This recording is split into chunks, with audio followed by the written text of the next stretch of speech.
Never give in. Never, never, never. In nothing, great or small, large or petty, never give in except to convictions of honor and good sense. Never yield to force.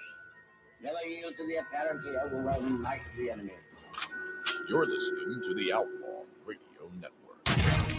OutlawRadioNetwork.com. This country can't be knocked out with one punch. We get right back up again, and when we do, the world's going to hear the roar of our engines. But it ain't about how hard you hit. It's about how hard you can get hit and keep moving forward. How much you can take and keep moving forward. That's how winning is done. You do your work, and we will do our bit. Republic. I like the sentiment of it. It means people can live free, talk free, go or come by or sell, be drunk or sober, however they choose. Are you ready to be who you are? No poetry, just a straight answer. The government has deliberately sought to deceive the United States by false statements and expressions of hope for continued peace. We are men of the hood. Matty, now at your expense. But there's no both sides anymore. They're just trying to wreck our goddamn country. It's time for you younger guys to take over. You meant to be here tonight. This is your time. Their time is done. It's over. Screw them. This is your time. Now go out there and take it. If you guys don't start thinking as men, we're gonna have a lousy country. For the crimes of incitement to cause unrest, I decline to be an outlaw!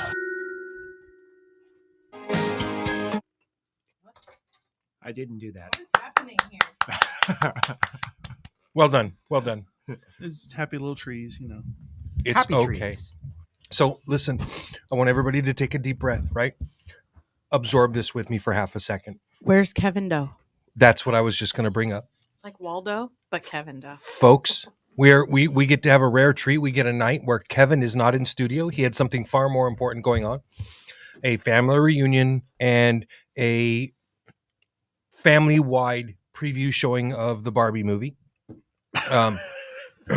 He was confiding in me a little bit earlier today that he's a Barbie girl. Yeah, and he's going to see the Barbie movie with his family for their part of their family reunion celebration. So when he gets back, we'll have to ask him how it was. There is a stark difference between my co-host of 20 plus years, Kevin, and I. He is going to see the Barbie movie this weekend, and I saw Oppenheimer. How was that? Because he is a gorgeous human being. The actor that plays him, Cillian Murphy. Yeah, is that how you pronounce the name, Cillian? Uh-huh. He was really good in it. Really good, like Oscar-worthy kind of good. The previews look good. I'm shocked by some of the big name actors that are in it. Really? Rami Malek, who played Freddie Mercury in Bohemian Rhapsody, played the lead singer Queen, was in it, and I think he had 0 lines. I mean, that's how big of name actors were in it with very, very small parts. Well, have you noticed that Kenneth Branagh?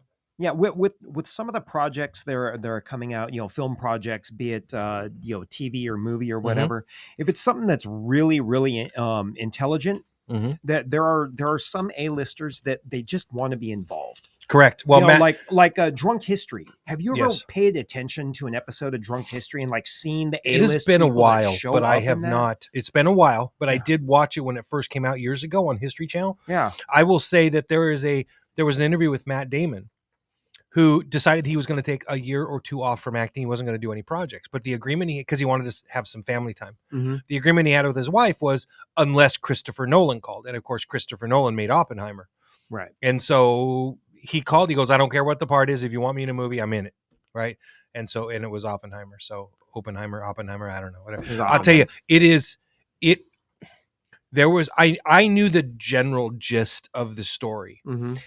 But I did not fully understand how thoroughly screwed that man was by our government after the Manhattan Project was over.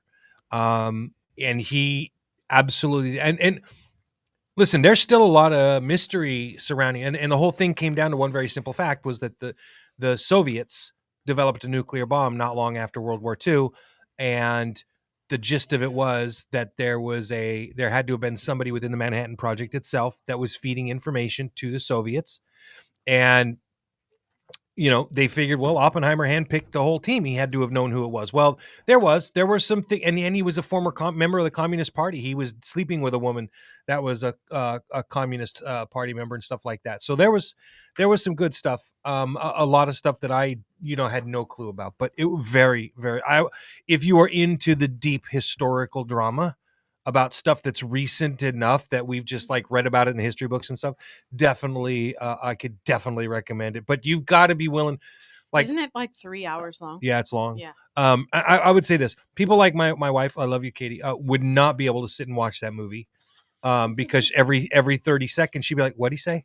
Huh? What does that mean?" No, you got to watch it with subtitles. That's Totally. what ADHD people have to do. Yeah, and so it's not for everybody, because it is a long, very deeply, and every little nuance early in the movie means something else later on, and it's that in depth, and because the whole story is basically going back and forth through time, so it shifts from congressional hearings at the beginning to going back in time, following through the science and the creation and all of that stuff, and so really.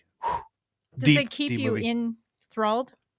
It did me. Okay. Yep, it did me. That's why, in fact, it's Cillian Murphy. How could you look away? Well, listen. I'm there with you. Florence Pugh had a couple of nude scenes.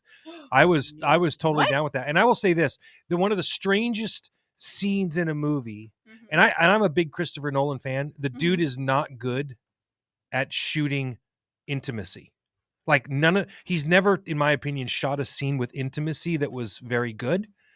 And they took this sex scene between Florence Pugh, who I was more than happy to sit and watch her topless. I was like, this is awesome. Okay. And she's basically riding Oppenheimer, right? Mm-hmm. And she stops because she sees a book on his bookshelf about the so she has ADHD too. Maybe. Yeah, it could happen. I'm going to leave that one alone, Andy. You seem to be speaking from experience on that one, and I'm just going to leave it alone.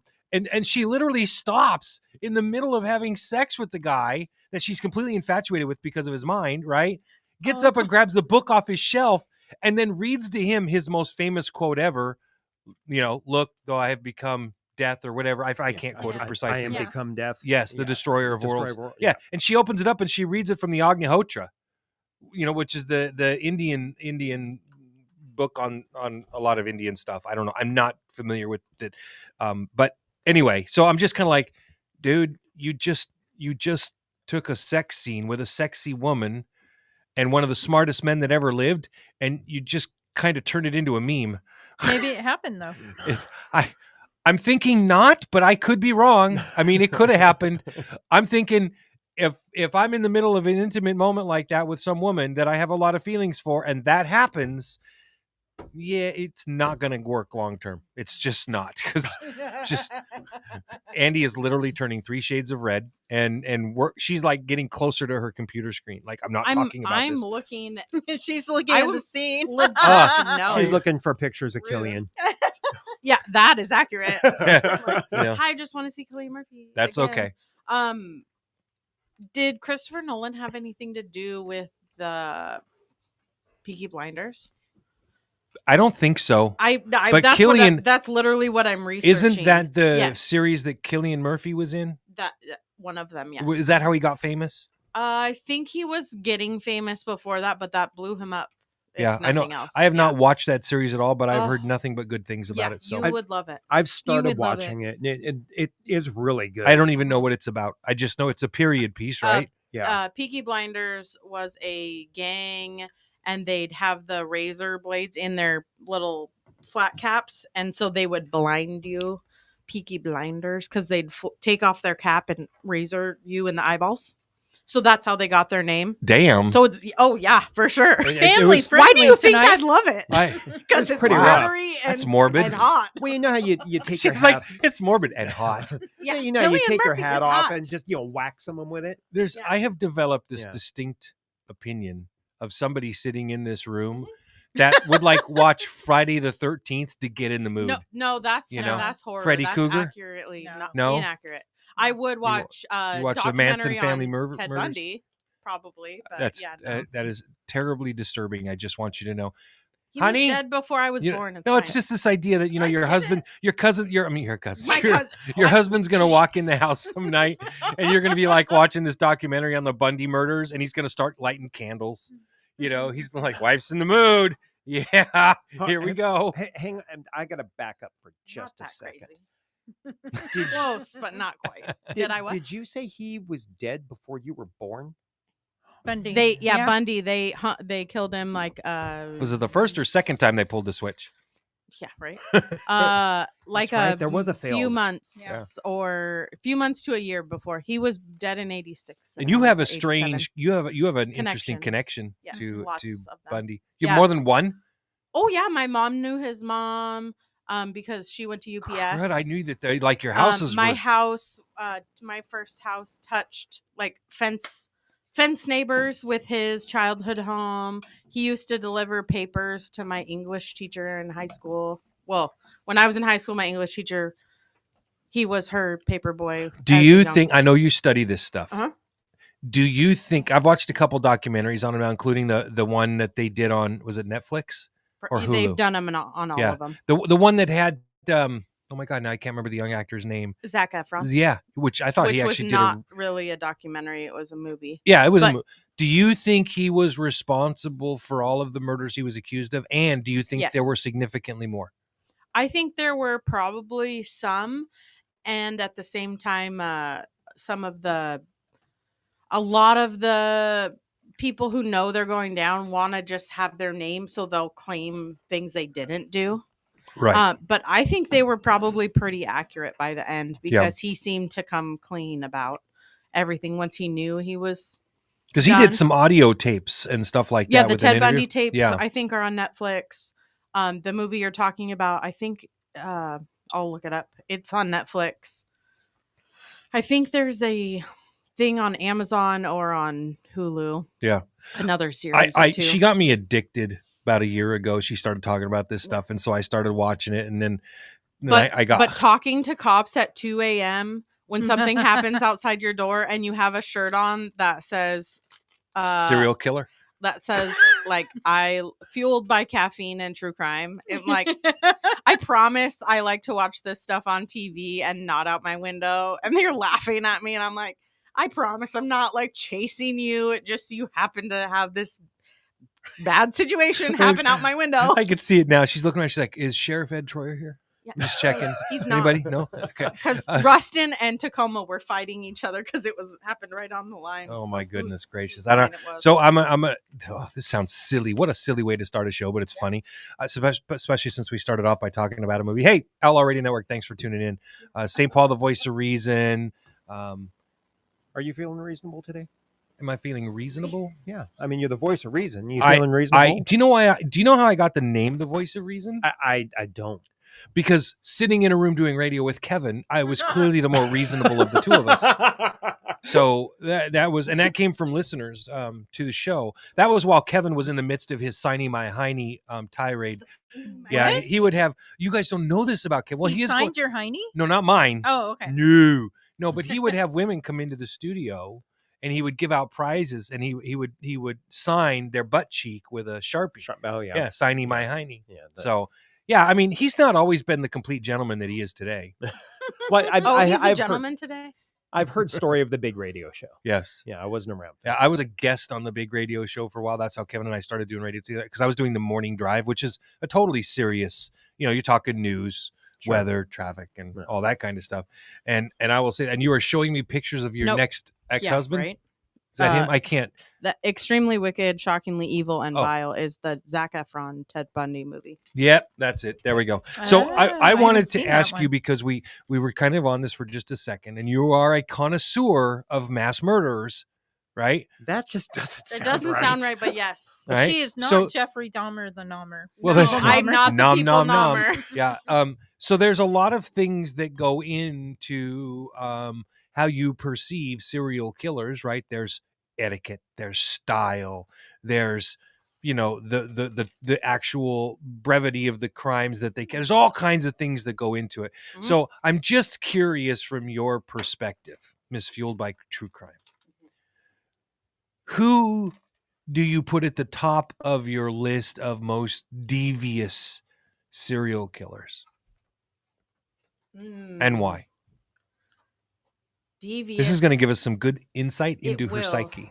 So the one that I always come back to, and yes, it happens to be the same one that I have the connections to, but this is what got me so interested is, so Ted Bundy, Mhm. very charismatic. Yes, he was. Very smart. Right up until they got caught stuff. Sounds like a profile. But, right. Of someone we might know. Attractive-ish. But that, like, he could have probably many of the women he Right. conquested, whatever Yeah. you want to say, and then eventually murdered, killed. I think would be the right he did word. eventually murder them, Yeah. but some of them it was. You think he had mommy rape issues? Is first that what or caused whatever. it? His mom was a real nice person. Like, my mom literally knew his mom. They Behind worked. So he didn't come from Yeah. one of those childhoods where he didn't was have raped, sodomized, and abused by. I do not believe so. Not by his mother. Makes him at an least. anomaly, doesn't it? And that's the thing that always gets me is when he could have had all of these things, why? Like, it's almost You're the right. most dangerous. He had a beautiful because- girlfriend he was serious Yeah, with. Yeah. Exactly. He had another woman who knew he was accused of all this stuff, moved to Florida, and basically threw Mhm. herself at him. Yeah, he obviously could have all of these people, so he was almost the most dangerous, because of his like normalcy. Just because of his charisma. You have freaks like the clown, John Yeah. Wayne Gacy. Thank Yeah. you. John Wayne Gacy, like, that guy's not normal in any part of his That- life. that so guy yes, was- he there was has a- to yeah. be. There's then Like, you know, Manson was evil. Manson was And- a freight train of yeah, a wreck. yeah, and by the way, you guys saw maybe when we talked about this, was it 2 weeks ago? One of his followers was paroled. Mm-hmm. I found that interesting, but strangely enough, studying the law, I actually understood it. You know, I was like, look, she was a model prisoner. She educated herself. She'd been in jail over 50 years. So, you know, I get it. And really she was 17 years old and like a blank Very slate. impressionable child at that time. Yeah. It's part of the justice system that I've always been on the fence about. Right. What's that? Is this idea that you have young people, you know, under the age of 18, 19, right around there and under. So like 14, 15, 16, 17. We all know how impressionable they are. Mm-hmm. Their lives could go any direction from Mhm. that point in their lives. Sure. It just depends on who they surround themselves with. Yep. I believe that wholeheartedly. They become products of their environment. And I mean, you could take, it kind of always harkens me back to the movie, not 48 Hours. I'm sorry, the Eddie Murphy movie where oh my gosh, what was Night it? Shift? No, the one where the two rich guys bet $1 with him and Dan Aykroyd, and Trading Places. Oh, yeah. Okay, where they took a beggar on the street in Eddie Murphy, educated him a little bit, and gave him the skills to make himself wealthy, right? Mhm. And they talked about it. It was environment and stuff like that. And it's one of the things, and I know a lot of my conservative friends will totally disagree with me on this, but I'm always been on the fence since I studied law about this idea that we take these people that are young and they get in with the wrong group. They make these horrible mistakes. And then we basically lock them up and throw away the key with this idea that you know, well, you've done it, you know, your life's effectively over. And yet you can a lot of times look back on them and go, well, they started running with a gang here, and 6 months later they were in jail for 20 years, you know, then they got out with no prospects, no nothing. And you expect them to not commit crimes again. Right. You know, well, they know the difference between right and wrong. Yeah, I get that. They do. But when it's the difference between feeding yourself and nothing, Mhm. and you have nothing, you can't get a job because of your record, right? Yep. You can't get a place to live. You have no money saved up. Who are you going to live with if you have no family, right? There's just all of these things that combine, especially for young people, that once they've got themselves in the system, getting out is so difficult. But it should also be, it should also be something that prevents them from doing it in the first place. You mean as a deterrent? Yeah. Yeah, absolutely. I mean, don't it worked disagree. for me. I don't I don't disagree. And that's kind of where I'm, like I said, like why I'm on the fence about it. Yeah. So Well, the other problem is if you watch our prison system, if you get into any of the documentaries or anything on our system, our prison system is not meant to rehabilitate people. Well, that's an interesting point. What do you think that they could do more to? Because I got that's a great topic, by the way, and I think there's a lot of doors that opens up. But then we asked the question, okay, who's going to pay for it? The cost of actually rehabilitating members of society that I mean, we as the members of society deem need to be locked away. That's not a small price. That's for it's sure. It's just not. So we had so far, whether we agree that we've done it or not, we just don't do anything with them. We lock them up and we make them worse. I think that there is a huge degree in difference of, I think the word is recidivism. Basically, if I understand it correctly, that's like people who reoffend. Yep. Right. Yep. Okay. So reoffend. So there are programs out there. I'll use one that I've studied extensively and have a lot of information about. There's a program, I think that it's in Colorado or Utah, where they take inmates and prisoners and they bring them out to work with, and they train wild Mustangs. Oh yeah, I've seen that. Amazing program. I've heard about it with rescue dogs too. Yeah, they were doing that at Purdy. Yeah, were they? Yeah, they had programs like that. program I have so much love for programs like that because you're giving them an opportunity to see, learn, and feel firsthand love, empathy, the emotions we consider socially as acceptable and good, the things that make us better people. Plus they learn a skill Absolutely. to take out, whether they become, involved in animal science or whatever. Yeah. They have a skill that translates into so many jobs. Yeah. Customer service. Totally. So that things like that are, I'm like you pointed out, skills and jobs and retraining, because it also, it gives them hope.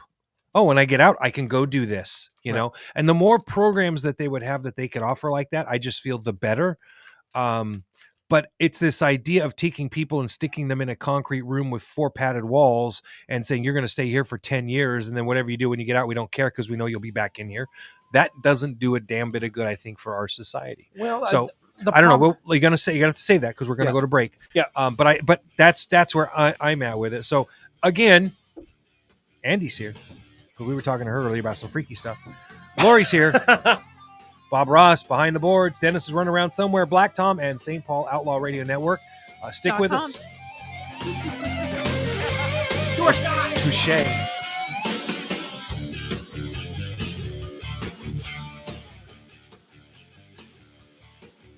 Back on Facebook. Hi, Facebook. This is K-Dog. I've recently gone to see Barbie. You need to go see it. It's the #1 movie in America. Is it really? Yes, it did hit number one today. It had a huge opening weekend. Huge. Wow. Huge. Yes. In fact, you know what's funny about that, Bob, is that when I asked Kevin today if he was going to go see the Barbie movie like he had planned, he literally responded with this meme. I'm a Barbie girl. This is the meme. This song is the meme that he sent back to me. There was nothing worse. The girls that worked for me in the strip club knew when I was pissed off at them because I would walk up to the DJ and make them play this song. Yep. It was. I actually heard someone talk about they went to go see the Barbie movie. They threw themselves on that sword or whatever. And they're like, you see the trailers and all the advertising, like, oh, this sounds like it'll be a fun movie. Barbie. I mean, it's top 5 selling toy for like 50 years. I mean, It's got quite a following. They have a sequel. They've already planned the sequel. Yeah, Stretch Armstrong. And I'm sure I'm not losing track of how much time we have left. That's called Stretch Armstrong. Let's see what's inside. Yeah. Wait, did I hear you have time blindness? Oh no.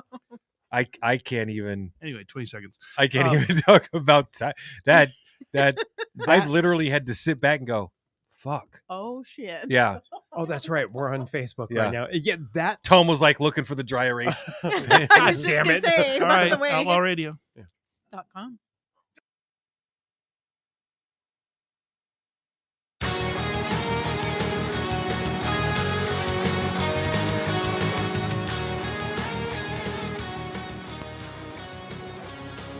Outlaw Radio Network, thanks for tuning in. .com. We appreciate it. You guys are getting good at that, man. Really good. Like, you hear it, it's just like instant. Bam! .com. OutlawRadio.com. Like, you hear for like 3 or 4 different parts of the studio all at once. So And in our monologue, we're hearing, Kevin's voice. Stop it! Yes. Oh God, that is so true. He's wincing right now. listen. Like I made it clear to him that once he acknowledged to me he was going to see the Barbie movie, I'm like, well, Barbie, you ain't gonna live this one down. You and that Ken doll of yours. He was a little bit embarrassed when he had me come in to do some repair work for him upstairs in his bedroom, and to see that male lifestyle blow up. What? I don't. Oh, he doesn't have an AI. He doesn't have an AI doll yet. So back to this Barbie movie. Please tell me that's not a thing already. Oh, it is. How do you think he broke his mirror? All right. Is that how it happened? Is that what I cleaned up? Oh my God! I want to know. I hope you washed your hands. So anyway, the Barbie movie. Just kidding. You see the trailer and you're thinking, oh, this will be a fun child kind of movie. Oh. I hear it's a Lego man-hating movie, and it's like it's not. I heard it's a real man-hating it's movie. It's like third wave feminism. Yeah, kind of like. How do you know? I listen to sure podcasts. Okay. Yep. Okay. Just like you listen to true crime, I listen to podcasts too. Whatever. Are you saying you don't listen to podcasts? Feel the love. No, I think it's saying interesting you went in to see it the already. commercial where Ryan Gosling and Margot Robbie are talking about their boyfriend and girlfriend, and he goes, "Hey Barbie, I think I'm going to spend the night tonight," and she goes, "And do what?" And he just goes, "I don't know." I'm thinking, okay. You're like, well, you're dolls, so I mean, if nobody's moving you from behind and forward, and I mean, you're just going to lay there. Yeah, I get it. Is that who played Barbie? Was Margot Robbie? Yeah. Yes. Oh, Yeah. okay. She was. Wasn't Actually, she? The cast. She list played on it. Harley Quinn. Yeah, Harley she played Quinn. Harley Quinn. That's it. Yes. Yes. The Oh my cast goodness. has like a bunch of Barbies, a Yeah. bunch of Kens. Kens, yeah. Oh my gosh. Well, and now that the strike's going on, they have audience participation walking the red carpet at different Oh, really? cities. Yeah, because the actors can't cross the line. Right. Well, and I will say this. I thought that this was a really cheesy thing for them to go on strike over. Has anybody here seen the new Flash movie? DC Comics, No. The Flash. So part of the big push in this strike, and I'm not a union guy. I'm not a union supporter. I do believe that they have their place on occasion, but driving up prices on stuff is not it, in my opinion. But so in the new Flash movie, that when it just came out on digital, which was actually a pretty good storyline. I really enjoyed the storyline, but it kind of stole the storyline from Marvel. It went into this alternate realities. And here was the coolest thing about it was he goes to turn back time to save his mom, right? And he ends up in an alternate universe. And he goes looking for his best friend, Batman. The Flash does, right? Okay. Guess who plays Batman in the new Flash? This was the coolest freaking thing to me. Michael Keaton? Michael Keaton. Yes. Yes. Really? Yes. I was going to They say, brought was it one back of the old Michael Batmans? Keaton. Yep. They Oh, brought that's back cool. Michael Keaton, and that was just freaking awesome to me. Because he was Batman, man, in 89 and 91, and I just totally dug it. Anyway, well, there's a scene where the dimensions are colliding, and you see all of these different people that played different parts, especially around the part of Superman and Superwoman is in there, Supergirl. They're all colliding, and you see these AI generated graphics, including Christopher Reeve. Oh, so Nicolas Cage was a Superman. So He they was? used so they used AI to generate all this stuff. I believe it wasn't so. actual inclusion of the actors. These were definitely not actors. Well, one of them is It's gone. not Yeah, Christopher able to Christopher be alive. Reeve. Well, yeah. Yeah. So Yeah. and they were clearly not actors. They were like, do you remember the movie Final Fantasies, The Spirits Within, how realistic that looked 10, 15 years ago? Anyway, so it was one of the first super realistic looking cartoons, computer generated animation cartoons that they had really made. And it was just like, it took you a second, your eyes to go, is that a real person? Is it Right. computer? What? Anyway, CGI and stuff like that. So look, these characters were clearly not the people. Christopher Reeve clearly didn't play in it. Nicolas Cage clearly wasn't there. So they had all of these different Supermans in all of these different. The original Superman from the 1940s and 50s was there. Oh wow, really? Yeah. So the Adam West as Batman was there. So all of these different people. Wait, seriously, Adam West? Yes. Yeah, because the way that they tried to go about it was, they they pull him out of the old folks' home, right? Well, they did it just like they did the last Spider-Man, Far From Home or Coming Home or whatever it was, Homecoming. Whatever it was, might have been Homecoming, where they went multi-universe. So you had the two different guys that had played Spider-Man in the movie with Andrew Garfield and Tobey Maguire were in there as Spider-Man, but from alternate dimensions. Right. So anyway, I got it. At that moment, I that's why they're pissed, because somebody can take their likeness and throw it into a movie without having to pay them. In theory, right? And they can also have AI develop the storylines and write it, and then they bring in the writers to flesh it out more. For much cheaper. There was a Black Mirror episode about this. Yeah. So it was, for whatever stupid reason, I watched that movie. I was like, oh, I get it. I understand. So I'm like, okay. Well, and having been somebody that was involved with reality TV for a couple of years, I just felt a little differently. Like right now I'm going, well, now is time. And the last time there was a major strike, it allowed for reality TV to really take off. Look, if you want to call this station, they have my contact information. Dennis will put you in touch with me. I will happily come out and do your reality TV stuff.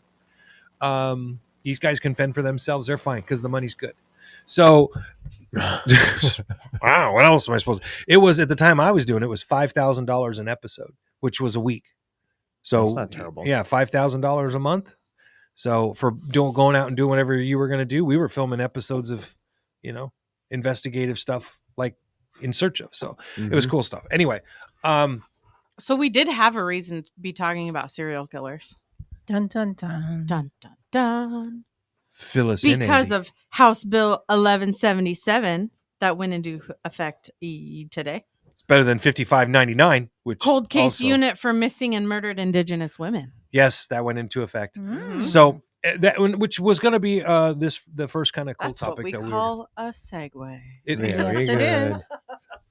Andy's learning her vocabulary. My vocabulary is fine. So we thought we would take a moment and talk about new Washington state laws that are going into effect today.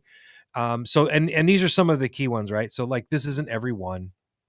Translation I'm reading from an article that I'm trying to find. A number of new laws go into effect, including the creation of an aviation work group to find a suitable location. This is something I think most people weren't aware of, for a new airport in Washington state. That's been all the rage in Puyallup and Olympia. I bet, because that's where they're looking.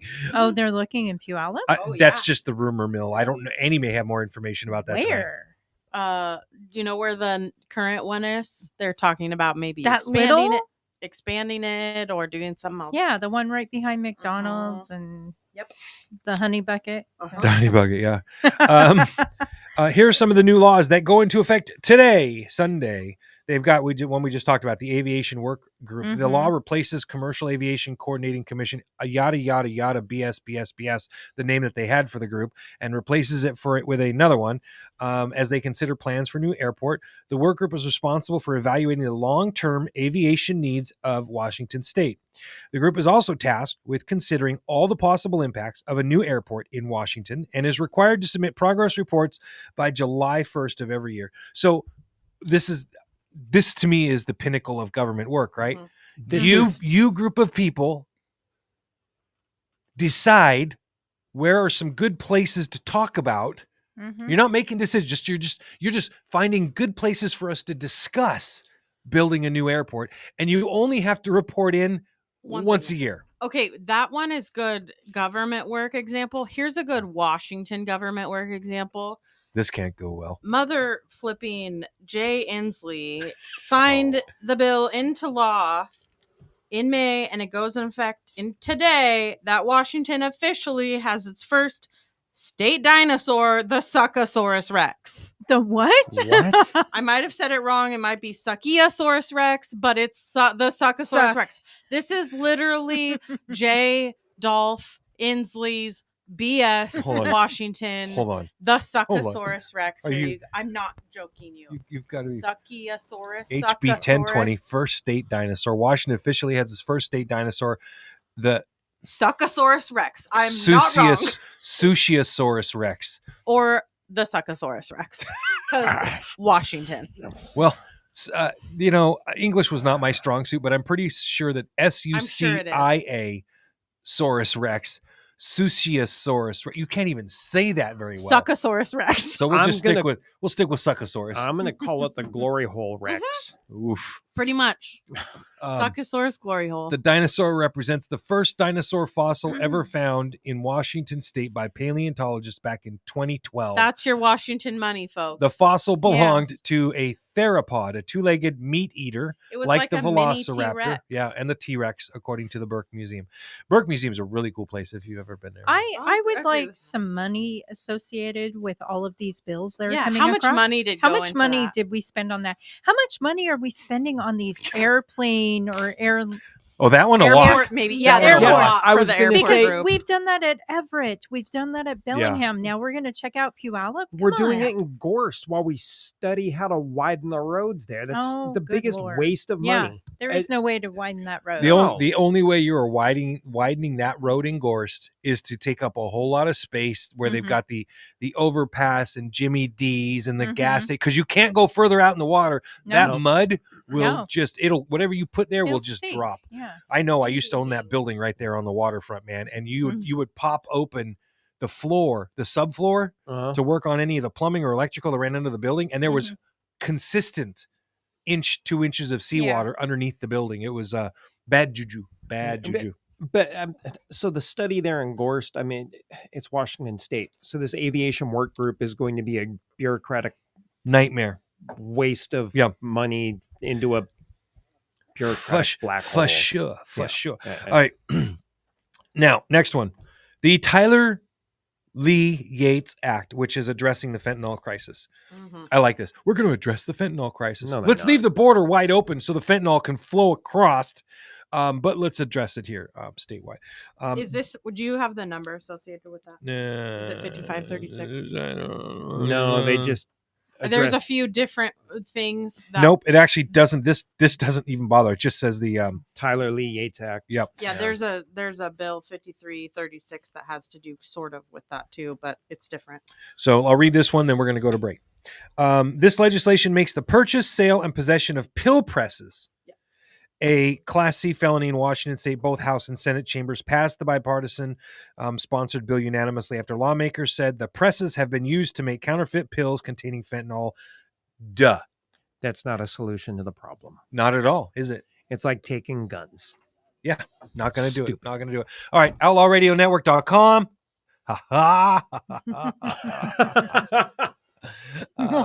We'll be back. If you're listening to Facebook, then we're not going to really go anywhere. So God bless Kevin. He's a Barbie girl.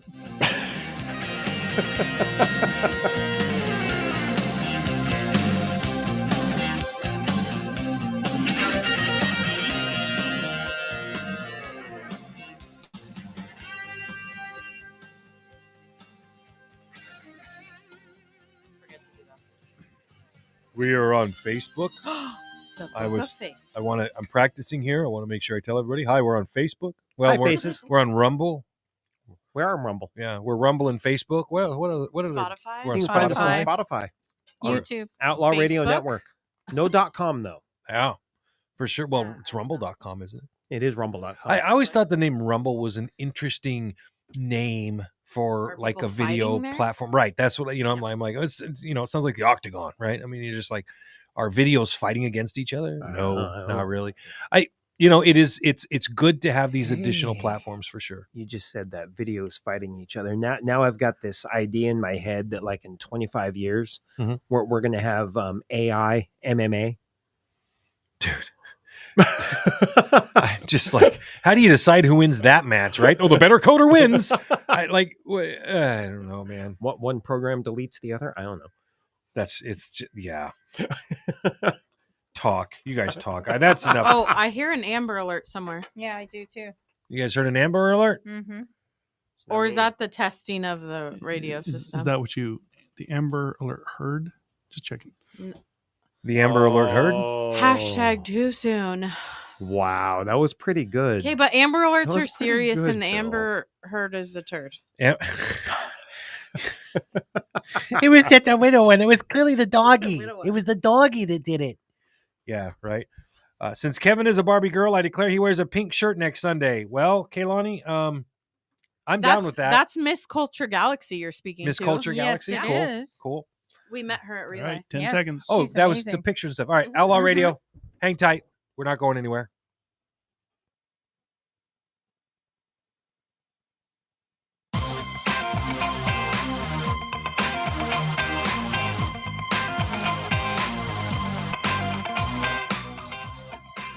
Thanks for tuning in. Outlaw Radio Network.com.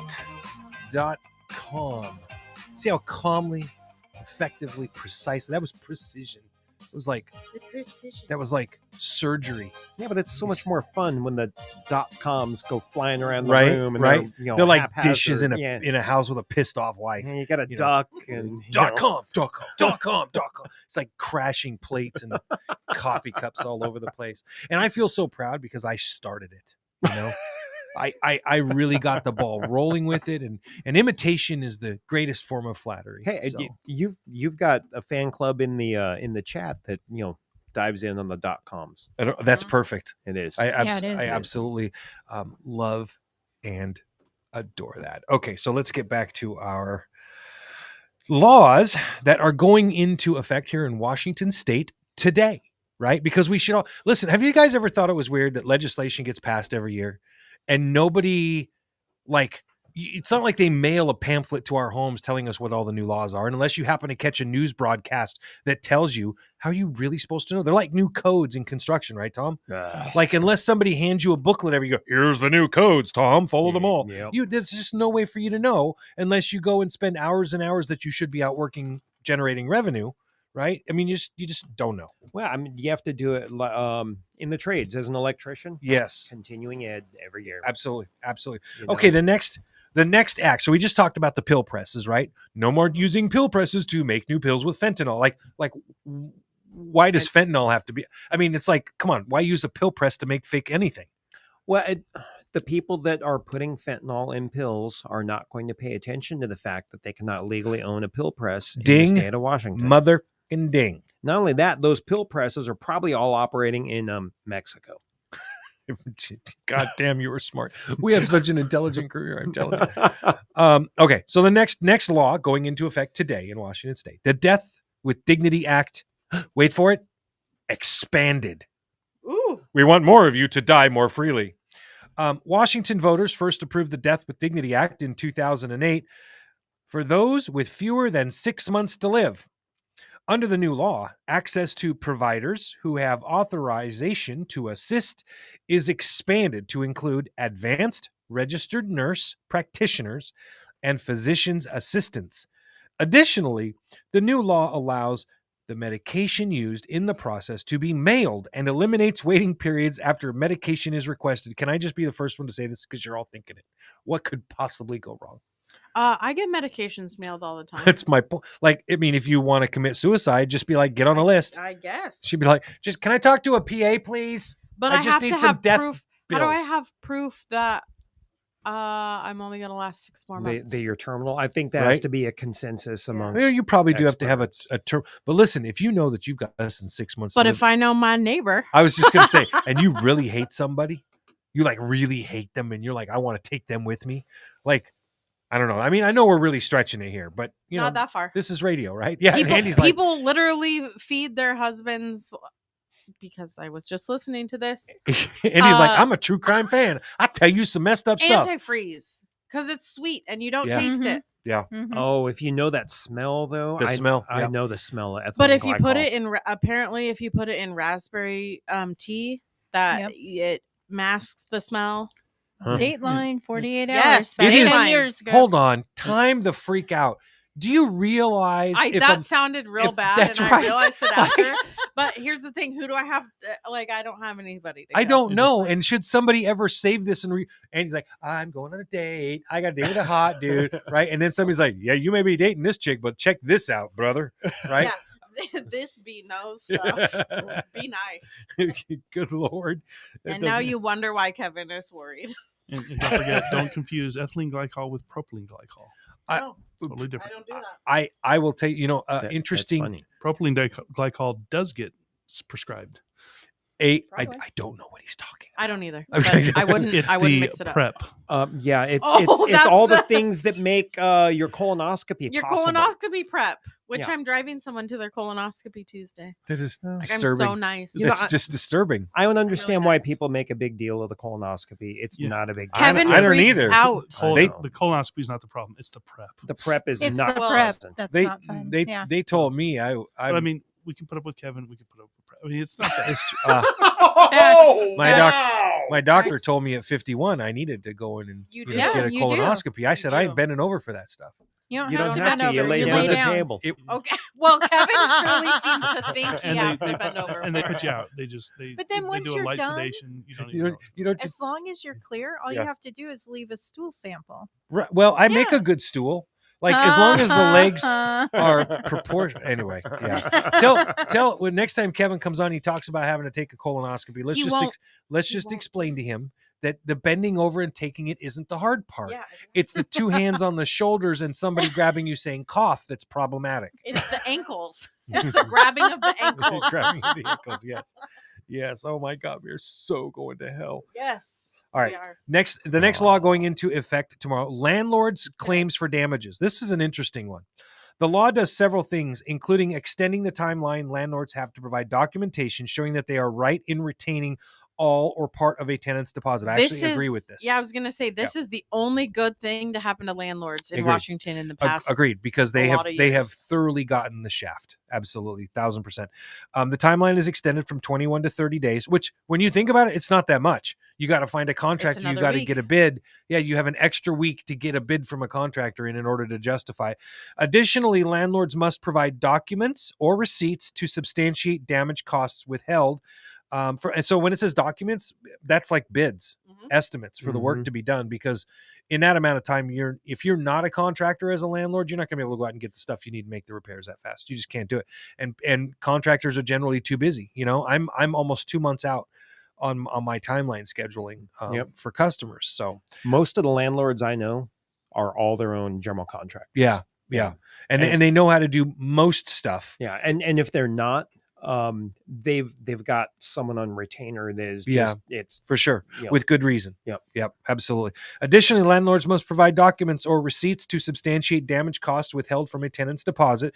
It also prohibits landlords from keeping a deposit in certain instances, such as normal wear and tear or replacement of fixtures. That is something that landlords did frequently in the past. They would just say, well, I'm keeping your deposit because I got to replace the carpet and I got to paint the interior. No, that's normal wear and tear. Oh, I got hosed in my youth. I got hosed a bunch. And especially for younger people, they will absolutely take advantage of you because you don't fully know and understand your rights. And I have met some. Listen, if I had to weigh it out and say, are there worse tenants or worse landlords? I would say it's actually probably pretty close to 50-50. Half the landlords that I have known are just despicable people that will make a buck off you however they can. Slumlords. Yes. And then as far as tenants goes, a good half of tenants have no care, thought, or conception of the damage that they do to somebody else's property. Oh, at least I've got a few properties I work on that I cannot believe the landlord doesn't say, you got to go. Yeah. I mean, they're so expensive. They damage so much. You work so hard to be able to buy multiple properties. And for a long time, people felt, well, I can own a few houses. I'll make extra income a month. You don't make that extra income. Not much. Because once you have to repaint the house or you have to do a roof repair or a deck repair, there goes 1, 2, 3 years worth of your profit. You're not making that much. No.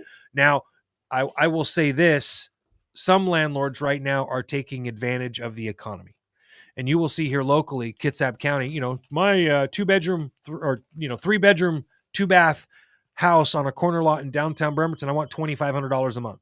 You know, That's obnoxious. but they're getting it. Oh yeah, yeah, they're getting it. So it's that stuff to me is also taking advantage. But I'm a free market guy, so it's kind of like it's back to that double-edged sword, kind of like with the justice system. So yeah, Sandy. We have an interruption. No, we don't have to have an interruption. No, we like literally don't have to have. We one. don't have to. Yeah, we don't. Let's keep going. Actually, we're going to break here in about 5 minutes, so let's keep going. Name changes for transgender residents. What? Now, this was a new law that took effect, and this one I found What do you really mean by interesting. resident? I'll read it to you. Okay. See? Yeah. This new law changes the way that individuals can request name changes in Washington state, and also changes the law so that individuals can request a name change in any district court and not just with the district court in the area where they live. So, you know, Thank somebody, God. somebody just hang up on him. Whatever I don't even know who this is, but hold on. Oh, it's Hi, Barbie. Barbie girl. Thank God. Yes, Barbie girl. Oh, I'm so happy you can finally request to have your name changed at any district court in the entire state, not just the county in which you live.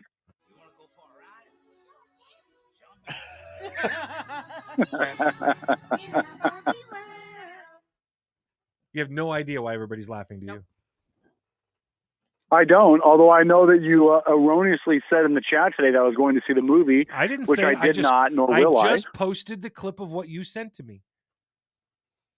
It's okay. Yeah, I sent you a gift. I sent you a meme, a gift. Yes, I asked you if you were going to see the because Barbie you movie. asked if I was going to see the movie. Yes, and I said no. You sent a gift that said, "I'm a Barbie girl in a Barbie world."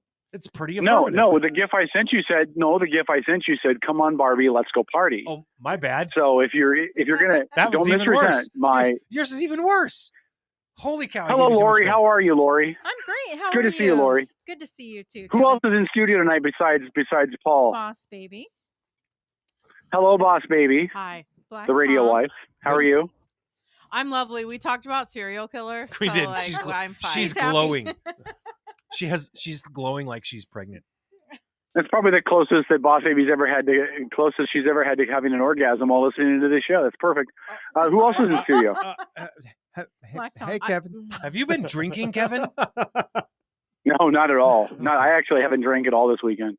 But we have spent the entire weekend camping out. We're doing karaoke by campfire tonight. We're played a whole bunch of volleyball earlier. I reminded myself of the great athletic ability that I possess, and yeah, it's been a good fun weekend, but no alcohol for me. Well, listen, there's nothing wrong with that. You stay clean and sober. That's good. You have a checkered past. It's best if you just stay sober. Stay sober. Yeah. You should do a dry week once a month. Yeah. Well, I mean, it still is technically his birthday week. Well, just kind of the end of his birthday week. So Somebody did ask if you were there looking for your next wife. Oh, that was Trey. Sorry, this is not Alabama, so that's not how we go looking for. You are chilling with the relatives. You're having a big old family reunion. You do it every year this time of year, right? Yeah. We always do it the weekend closest to my mother's birthday. So we're not in Stanwood. We're actually on Camino Island, which is like. Right. He had to go to Stanwood to get which is service. Yeah. Well. Did you say to get serviced? Yeah. So Camino Island has a lot of service, but where the campgrounds are, it's like a dead zone. Hey, when are you coming So back? I had to drive.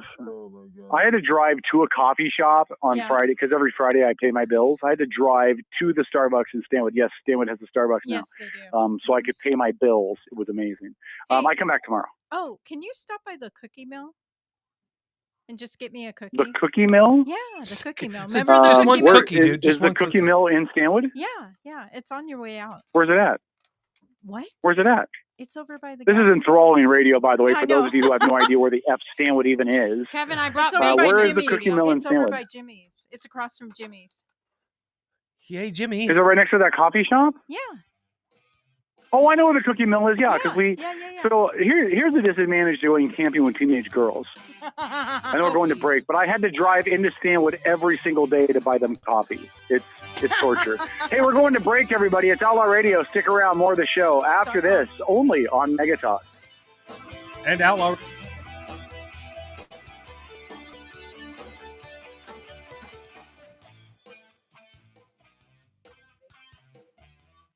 I think we're back on Facebook now. Is Kevin still with us? Kevin, are you there?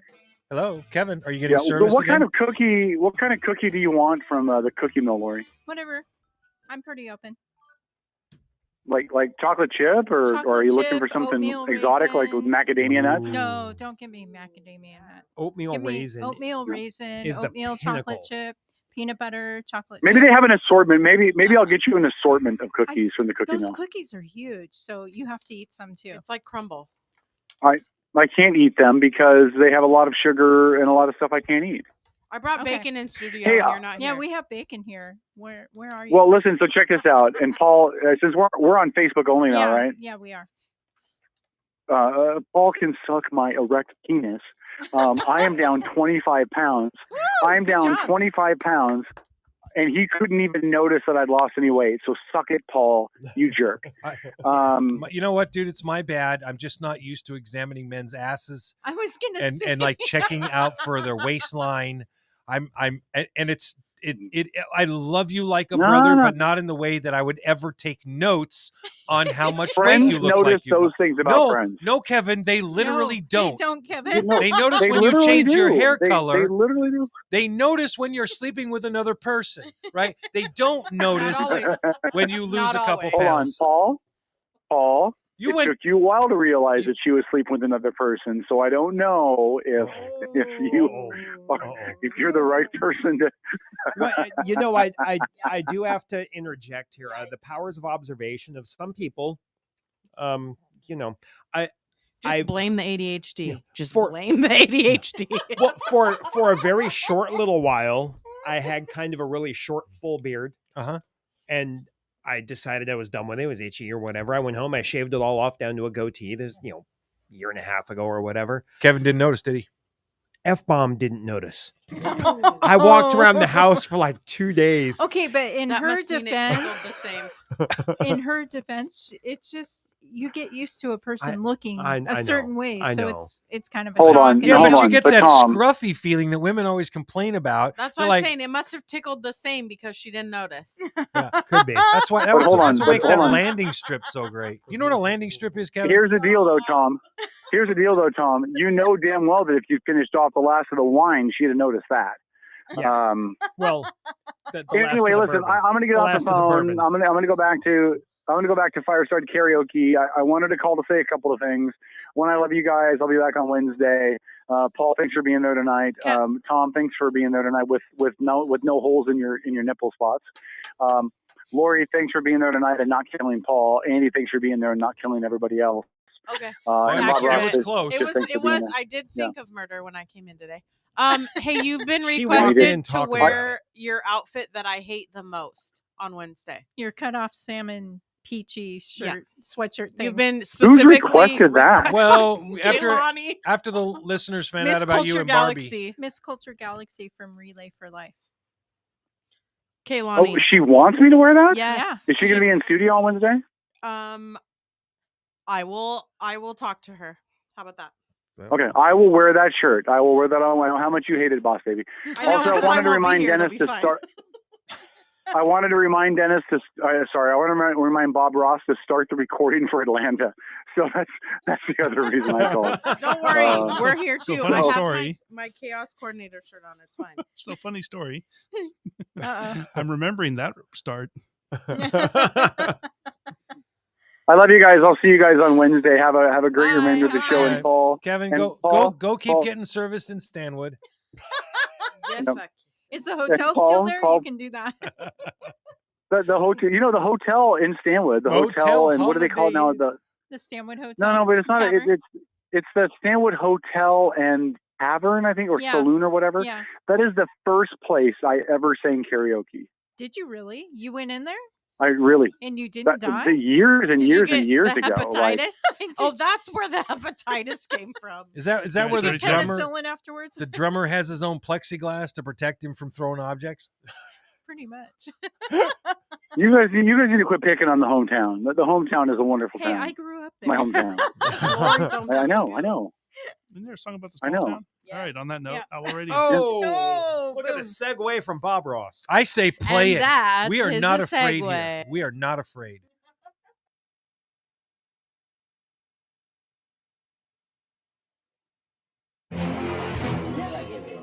Never give in. Never, never, never.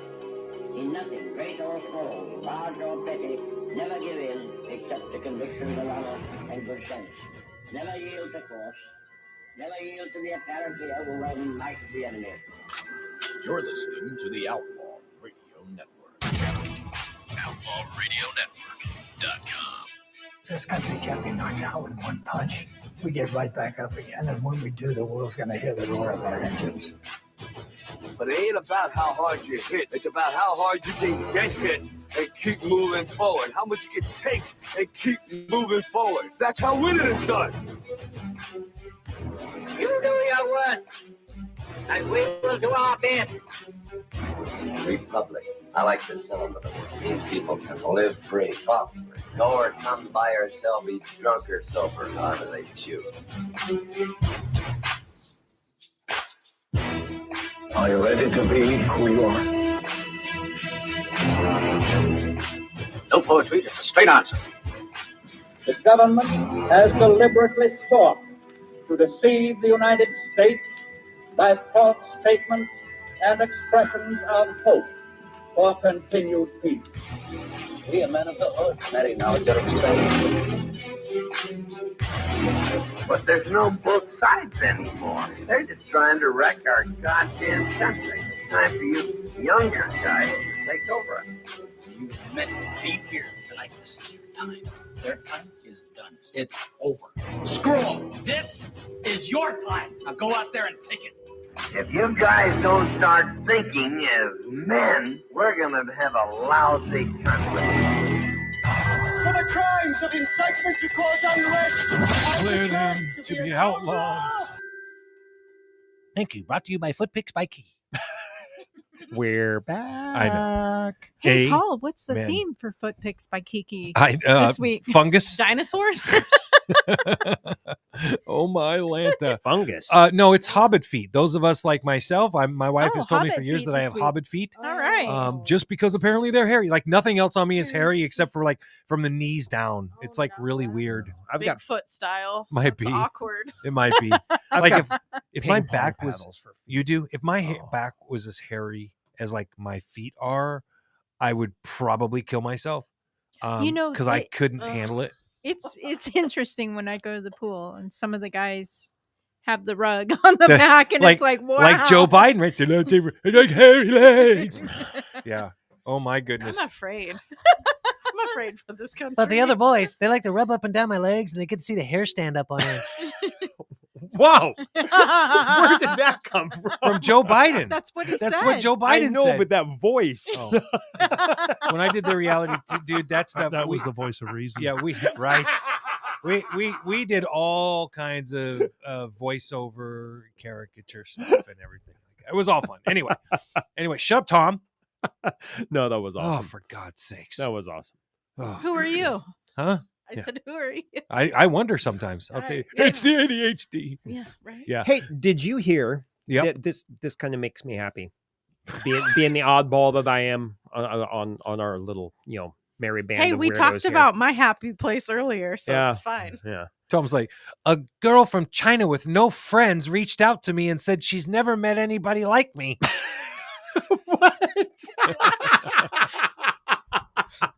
I'm so confused.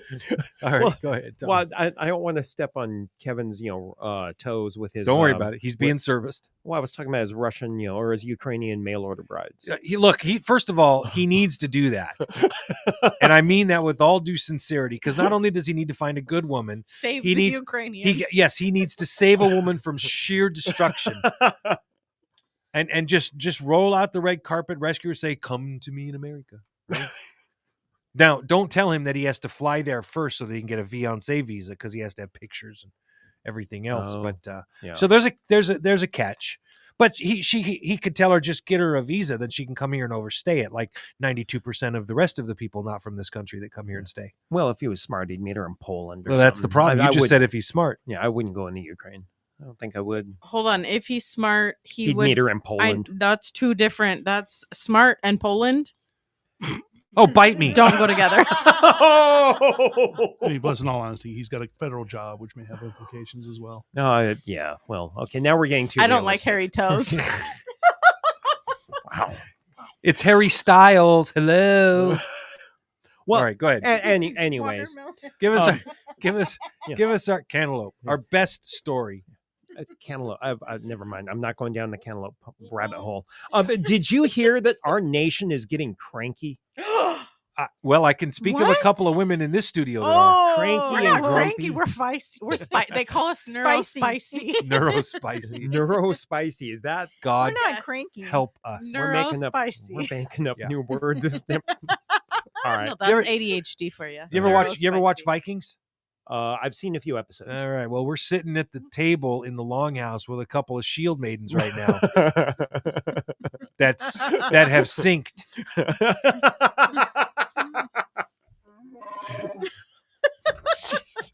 I don't know who that was for, Bob Ross, but you might be murdered tonight. All right, I promise I'm gonna get through this headline. I promise. Go ahead. Okay, so there's crankiness. All right, the nation is cranky. 47% of Americans would consider a third-party candidate in the 2024 election. Say what? And where's that poll from? 47%. Does it say? So a recent Quinnipiac University poll reveals that a statistically substantial number of Americans have had it with the two-party system. I believe it. Yep. I've had it with the two-party system a long time ago. That's why you joined party number 3. Mm-hmm. With a whopping 47% stating they'd consider casting their vote for a third-party candidate. Another 47% claim they will only vote for either a Democrat or a Republican. That's part of our problem right now. Another 6% claim they didn't know if they'd consider a third-party vote. Well, that's not really that scary because we've got way bigger than 6% of the population that just, I think they throw darts at their ballot or something. It works. Yeah.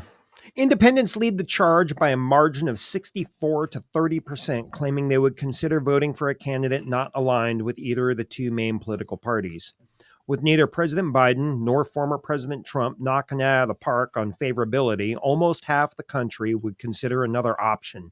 Quinnipiac pollster Tim Malloy reported no specific name for the party, no specific designation, but it's a vivid indication that for many voters, the status quo is a no-go. So it sounds like, 47% is a giant number. That's a big number. Could mess up voting. That's a number big enough to win a national election. Yep. If the person has the right charisma, the right name recognition, and is able to get on the debate stage, which I think is the big question mark. Well, right? Because if you can't get on the debate stage or they won't let you on the debate stage, that makes it almost impossible, I think. That's the hitch right there is neither of the major parties will let anyone else get in debate because they know they get their asses kicked. Well, it's happened in the past, but not enough. But it's not a regular. When was the last time it happened? Was it Ross Perot? Oh, last time a third party candidate was on the debate stage? That sounds I think about so. right. I think so. I voted for Ross Perot. Yeah. Did you? Mm-hmm.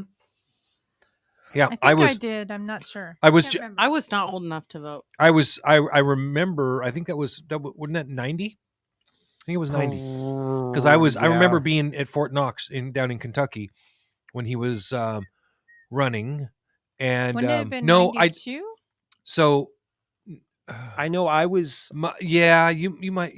92 sounds about because I was away at. I was at right. Central Washington University when that went down. So you say it like it's a crime. Yeah, we're not went down. So I was. Boss Baby was basically potty trained. It was in preschool.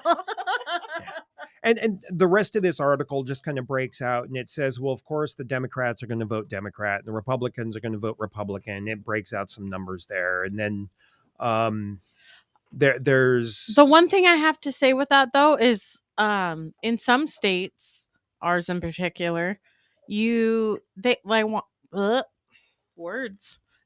you to pick if you're part of one party or the other party, and independent and all these other second, third, fourth, fifth, whatever, they're not options. You get red or you get blue. Yeah, and it fights. And so how do they even know truly? So it's only for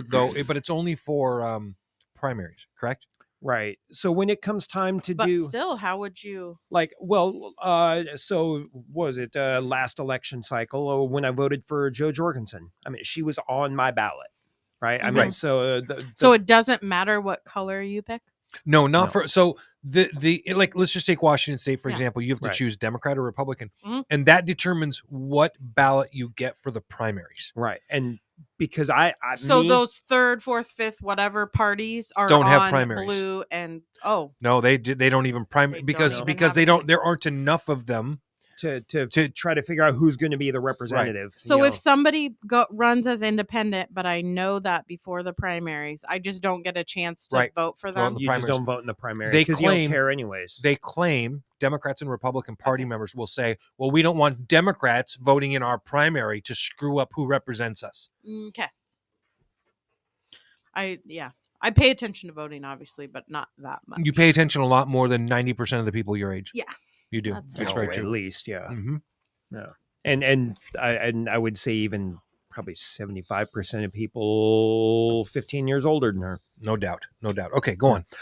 Like I said, there's not a whole lot more to get into this. It kind of gets out into the weeds with progressive activists that are deciding that now is the right time to start launching a new party.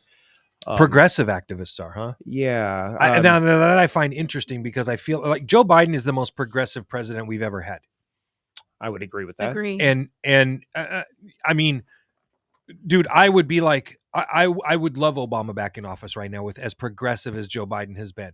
His progressive policies are showing here in the short term how destructive progressive policies can be. Mm-hmm. Obama was an absolute beautiful moderate by Joe Biden standards. And I'll be honest, I'm just going to say this like I think, I feel.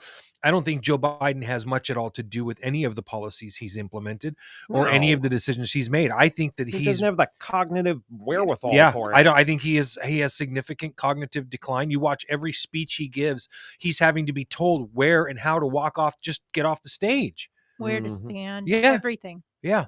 That's an issue. Yep.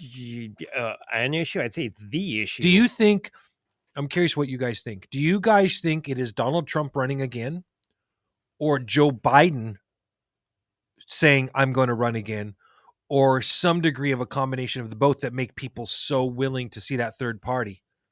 I think it's a combination of both, but I also think that the DNC is setting the stage to quietly exit stage left for Joe Biden.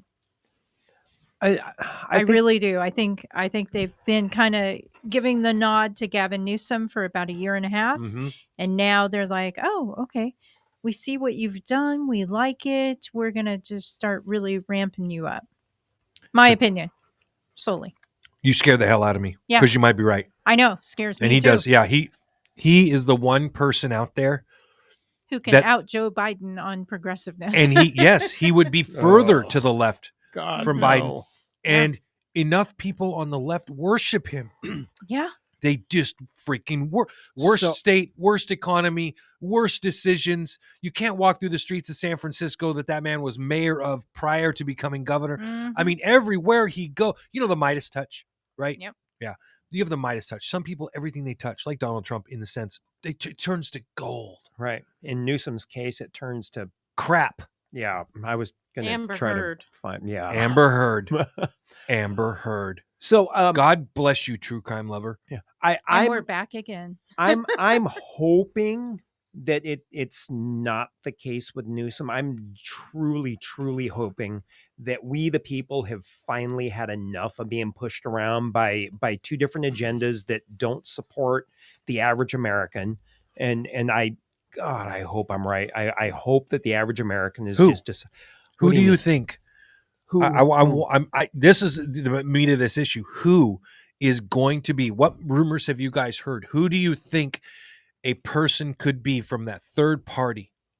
Yeah, so the third largest political party in the U.S. is the Libertarians, and I mean I think it's just barely under 3%. I think it's like 2.71. But if you've ever seen an election where a group like the Libertarians could have one hell of an impact, I think it's now. Mm-hmm.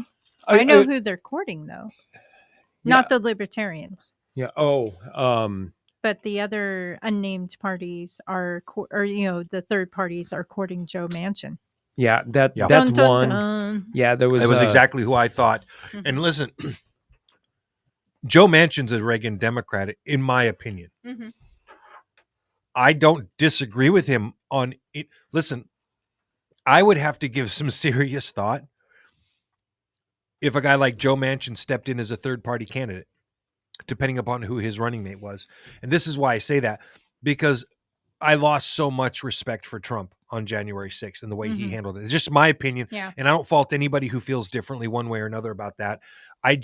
For me, Donald Trump would have to be the nominee, and there would have to be no other choice other than a progressive leftist for me to vote for him. I'm not going to waste my vote. I'm not going to not vote and do all the rest of that stuff because I think it's my civic duty. I have an obligation to my country to vote.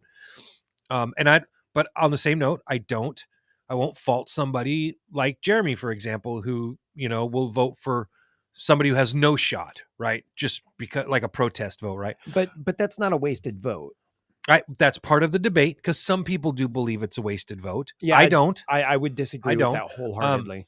To me, it's a wasted vote if you don't vote.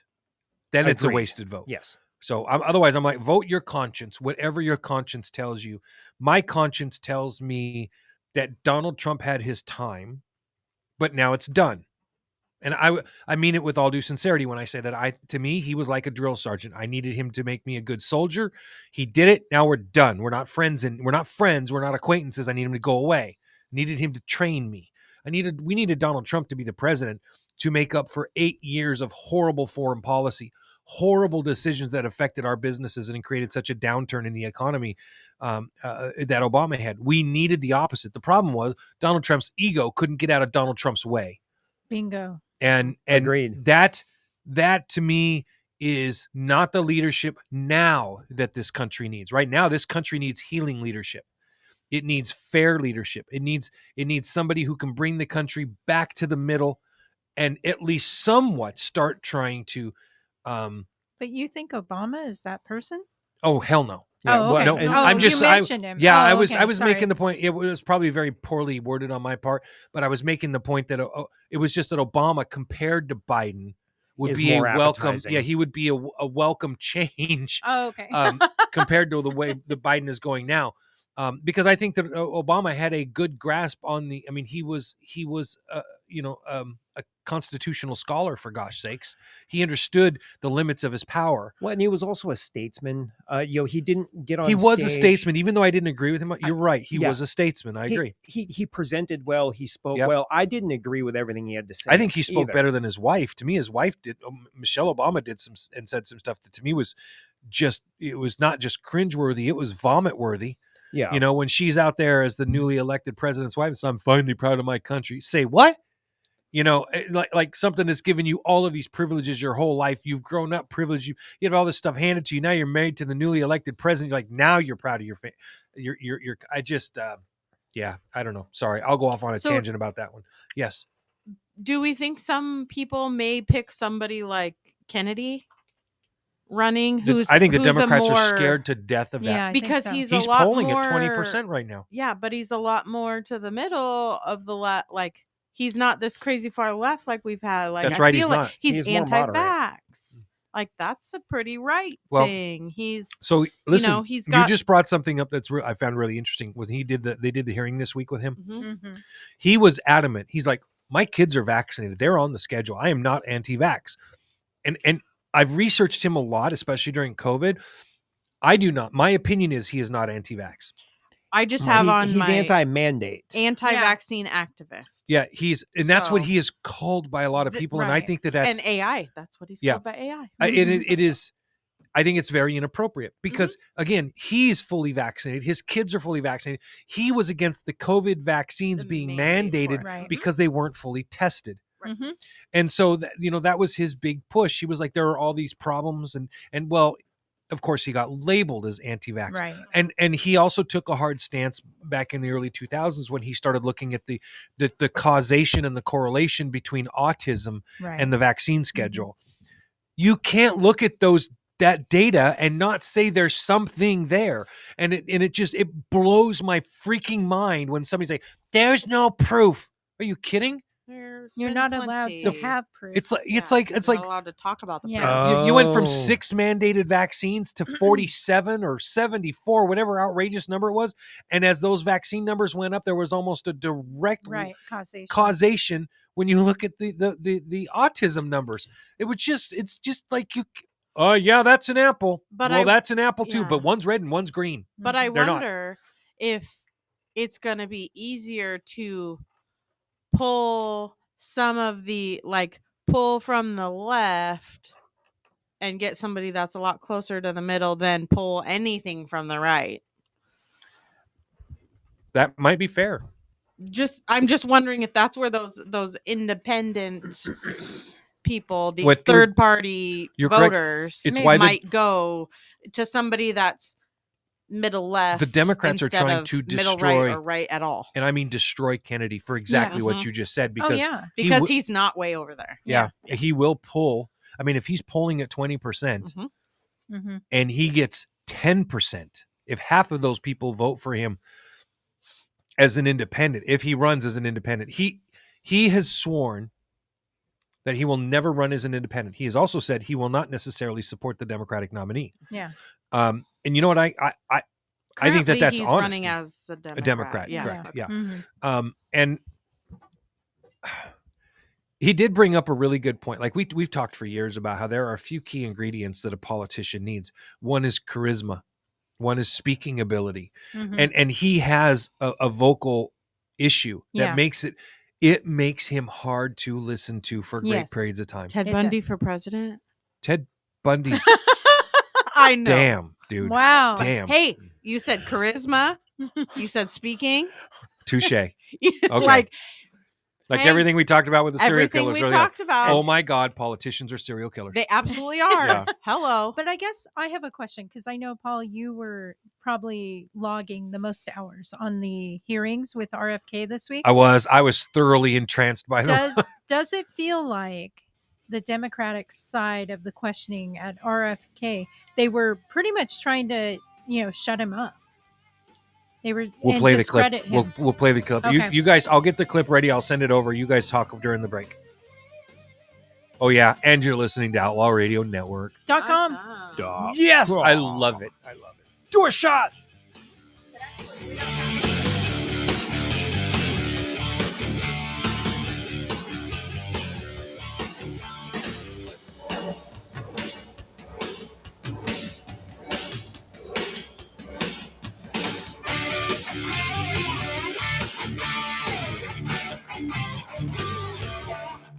Hey, it's K-Dog. Don't forget to check out the brand new OutlawRadioNetwork.com.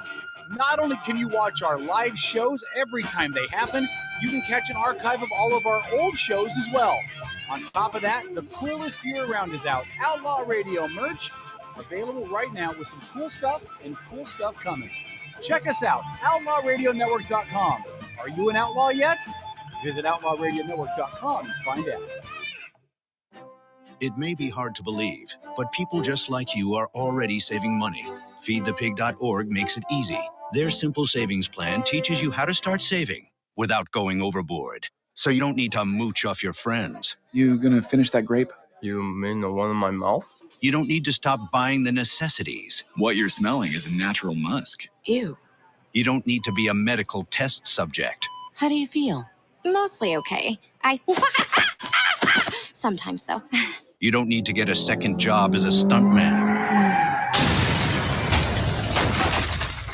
We need a new stuntman. Let's break for lunch. You just need an internet connection. Don't get left behind. Start your personal savings plan with the tips and tools on feedthepig.org. That way, you don't need to sell your soul to the devil. $15 is the best I can do. All right, deal. Brought to you by the American Institute of CPAs and the Ad Council. Admin a la carte are specialized local experts committed to helping you run your small business. From general admin and sales support to marketing, digital media and technology to real estate and compliance, Admin a la carte's only goal is to take your business to the next level.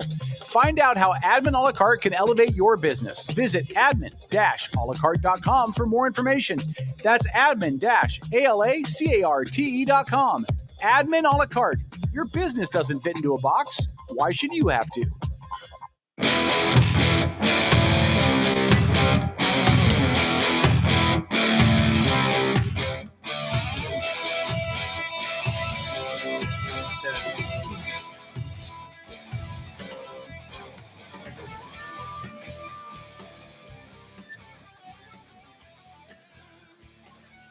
I know I can talk. I'm not a blowhard like some other people. And I like. Here's the thing: for those that can't see, like Phil's back there, he's behind the board, and he is diligently doing everything by the book, by the numbers, and he like points over, and then I didn't speak right away. Yeah. So then you start seeing him. He's like pointing a little harder, a little bit faster. Speak, Ubu, speak. I missed Good the dog. finger too. So what? I missed the finger too. He gave you the finger and you missed it. The pointer finger. You know what? And for anyone watching the radio, Dennis is still interested. Oh my gosh.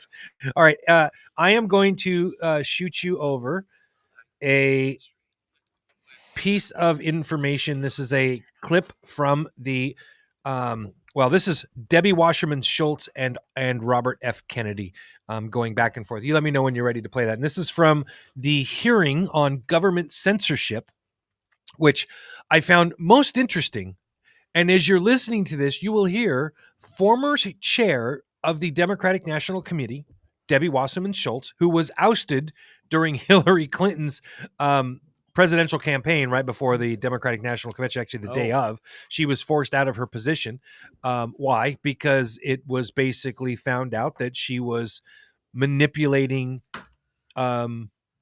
the superdelegates in order to force out Bernie Sanders. So, fascinating stuff. I don't have any respect for Debbie Wasserman Schultz because she is your very typical stoop to low levels. Can you guys talk for just a second? Are you trying to say she's a sleazy politician? Yes. Oh, but yes. Paul can't answer that because he had to step out for a things second. happen. It does feel pretty sleazy, and yet who isn't a sleazy politician at this point? That's the problem I have. We've got all the Hunter Biden stuff going on. We've got all the very extreme personalities in Congress and Senate, regardless of what party they are. Mm-hmm. Your AOCs or your Marjorie Taylor Greene. I mean, it doesn't. They're both. They're just extremes on. Yeah, they're 180 ends, really. out from each other, and they're not doing anything good for we the people. Productive, yes. Yeah, I agree. Yeah, I agree. 100%. So and so what Debbie Wasserman, I couldn't give you anything on her because honestly I don't remember. I remember her being chased out because of the Bernie Sanders thing, but beyond that, God, that was so long ago. I don't recall. I mean, I've seen her questioning in different hearings, not this one in particular.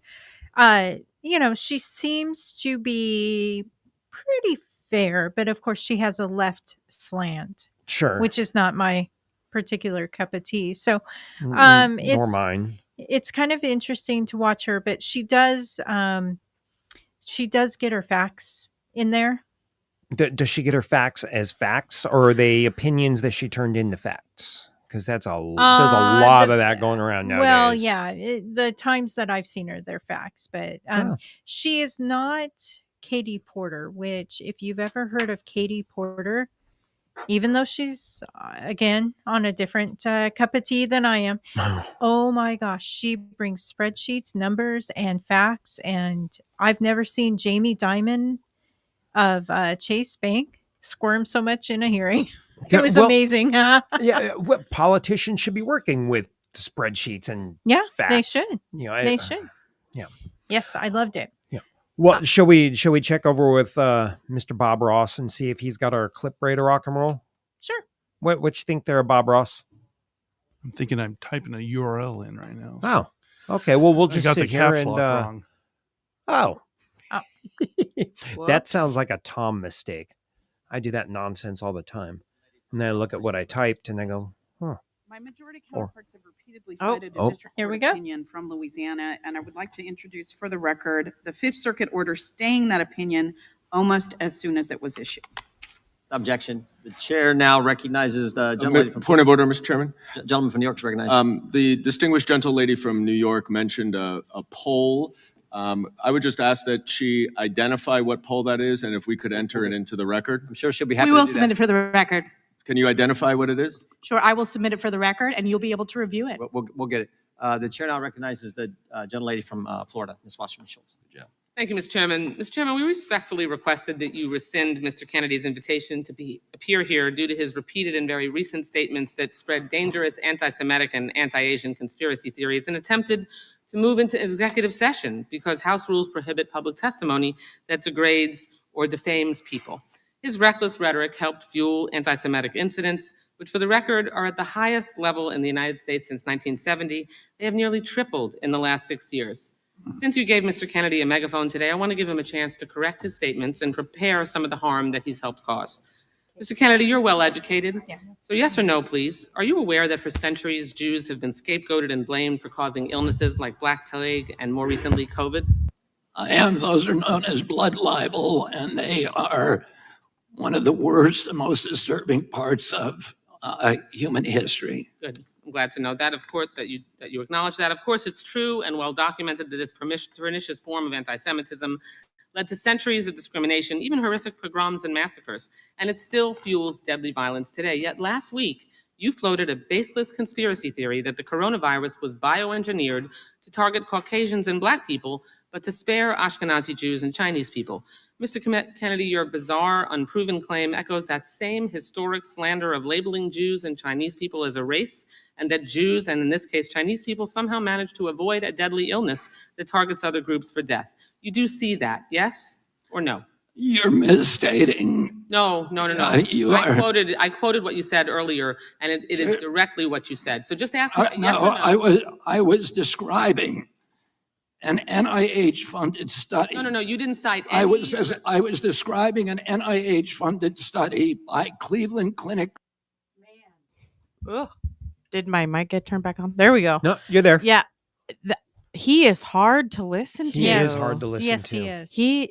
I mean, it's hard to even say a well-spoken individual when you are like what he's saying is fine, but holy moly, I don't think anybody. He sounds like a joke, like somebody's pretending to talk like a really old man. Like what is how?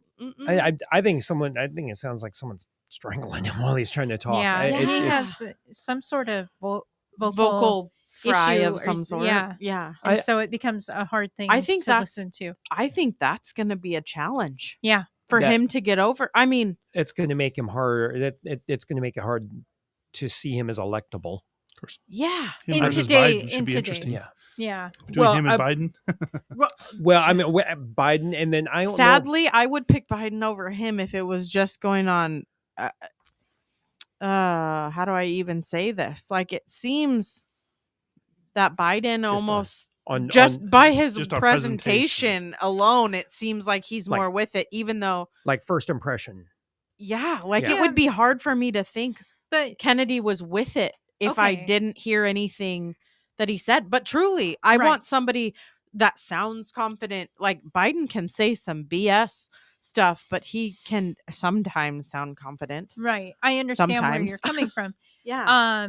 I would say that this is in the middle of a hearing that's probably about 8 hours long. There are breaks throughout it. But, sure.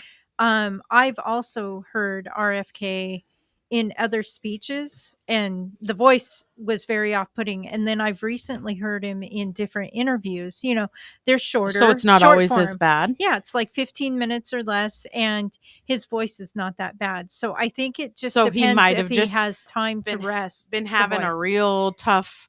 I mean, heck, I was in another state last weekend, and the wildfire smoke was crazy. My sister was like, I thought you fell asleep and were snoring, but you were just trying to breathe. And I was like, so I get it. I'm someone who has vocal fry all the time, but holy moly, that's hard. That's going to be hard to get around. Yeah. From just what we've been listening to thus far, the only difficulty that I'm having, other than following his cadence, because it's tough. It's tough when you're whomever it is that's talking in the background is taking advantage of his long pauses and just shutting him down. Yes. And so now it's like, well, I want to hear what the man has to say. Be quiet. Yes. Yeah. And I don't know if he's a slow talker. And so like some people take a minute to process and then start talking, and some people talk big point finger at myself. Some people's words come out of their mouth before they even hit the brain. So well, and it might be, I mean, I have this problem as well, where sometimes my vocal cords are not working. I'm trying to talk, but nothing's coming out. Yeah. And so that might be something similar for him as well. But I wonder if that's going to be something that is going to get taken advantage of, it obviously is in this situation. In our TikTok generation, definitely. Yeah. Wow. I don't know how much longer that clip is. We're going to be into the break, so we may as well. We got 2 minutes before I got to start the break stuff. Okay. So yeah. It's like 4 or 5 minutes left. Okay. Then we'll just, we'll catch up with when Paul gets back. We'll see if there's another portion there's Paul right now. Look at that. Wanted to hit, but yeah, you are right on that one, Paul. He is a hard man to listen to. Yeah, he is. Keep talking. Don't stop talking. No. Well, I don't know what your hand signals were. We got 2.5. Okay. Yeah. We're at commercial break right now?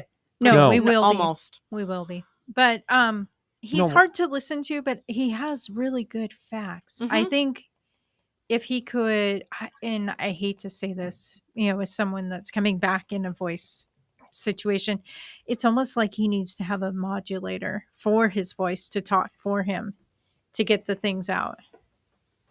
Yeah. Do you think he got sick? I do. Okay. I do. Yeah. Yeah. I was thinking that like it's hard to listen to. At least Biden sometimes sounds competent. Right. And he acknowledges that it's hard to listen to him. He's made it very clear. He's like, I can't listen to myself talk. Mm-hmm. And it does, because he's very smart. He's the things that he says, I mean, he's super, super knowledgeable, but he's kind of a single issue guy too. Yeah. Don't get me wrong. Listen, his son is a volunteer in Ukraine. Mm-hmm. So he's got some reasoning to be, who and where he is, and take the stances that he does. And God bless him for it. So I just, he doesn't have the experience on the international stage, right? So like, as far as a job audition goes, like if you were auditioning him for a particular job, he would not cut it, right? He's not, but on that level, Donald Trump was more qualified because of Trump's international business acumen. Right. And negotiating. Yeah, for sure. But he's got the name, right? Yeah. Mm-hmm. If politics is genetic, then, he's in a good position. I mean, he's kind of like political royalty. Yeah, well, I was just gonna say that. I mean, you can argue the Kennedy name is like, the equivalent of American royalty. And if other things are genetic, he's gonna get shot. Cursed. Oof. Yeah. Oh, yeah. Of course, from the boss baby. Outlaw Radio Network .freaking com. .freaking.com. Take a shot. No. Ouch. Oh. I thought we were playing the Outlaw Radio.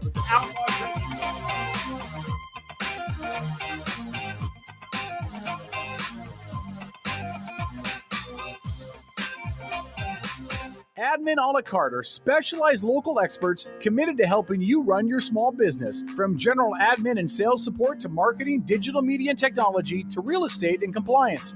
Admin a la carte's only goal is to take your business to the next level. Find out how Admin a la carte can elevate your business. Visit admin-alacarte.com for more information. That's admin-alacarte.com. Admin a la carte. Your business doesn't fit into a box. Why should you have to? When you went car shopping, you meant business. You ace vehicle history searches and test drives. You out-salesman the salesman. Now you've got your wheels. If you manage that, you can get your retirement plan on track. Visiting aceyourretirement.org can help. With 401k tips and smart saving strategies, you'll have the info you need to get more for your future. Go to aceyourretirement.org, because when it comes to speeding past financial challenges, you're an ace. Brought to you by AARP and the Ad Council. Hey, it's K-Dog here. Don't forget to check out our brand new website, outlawradionetwork.com. Not only can you catch live streaming of our live shows, you can catch an archive of all of our older shows. On top of that, the coolest merch on the web. Outlaw Radio gear is available with some great stuff now and more stuff to come. Only available at outlawradionetwork.com. Get outlawed on outlawradionetwork.com.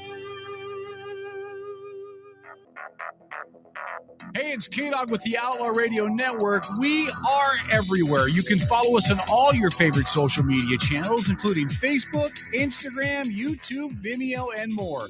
And if you want to follow me personally, hop on your Twitter and just search for K-Dog the Outlaw. And don't forget our really cool website, outlawradionetwork.com, full of all the cool merch you've been looking for. Outlaw Radio Network. Are you an outlaw yet?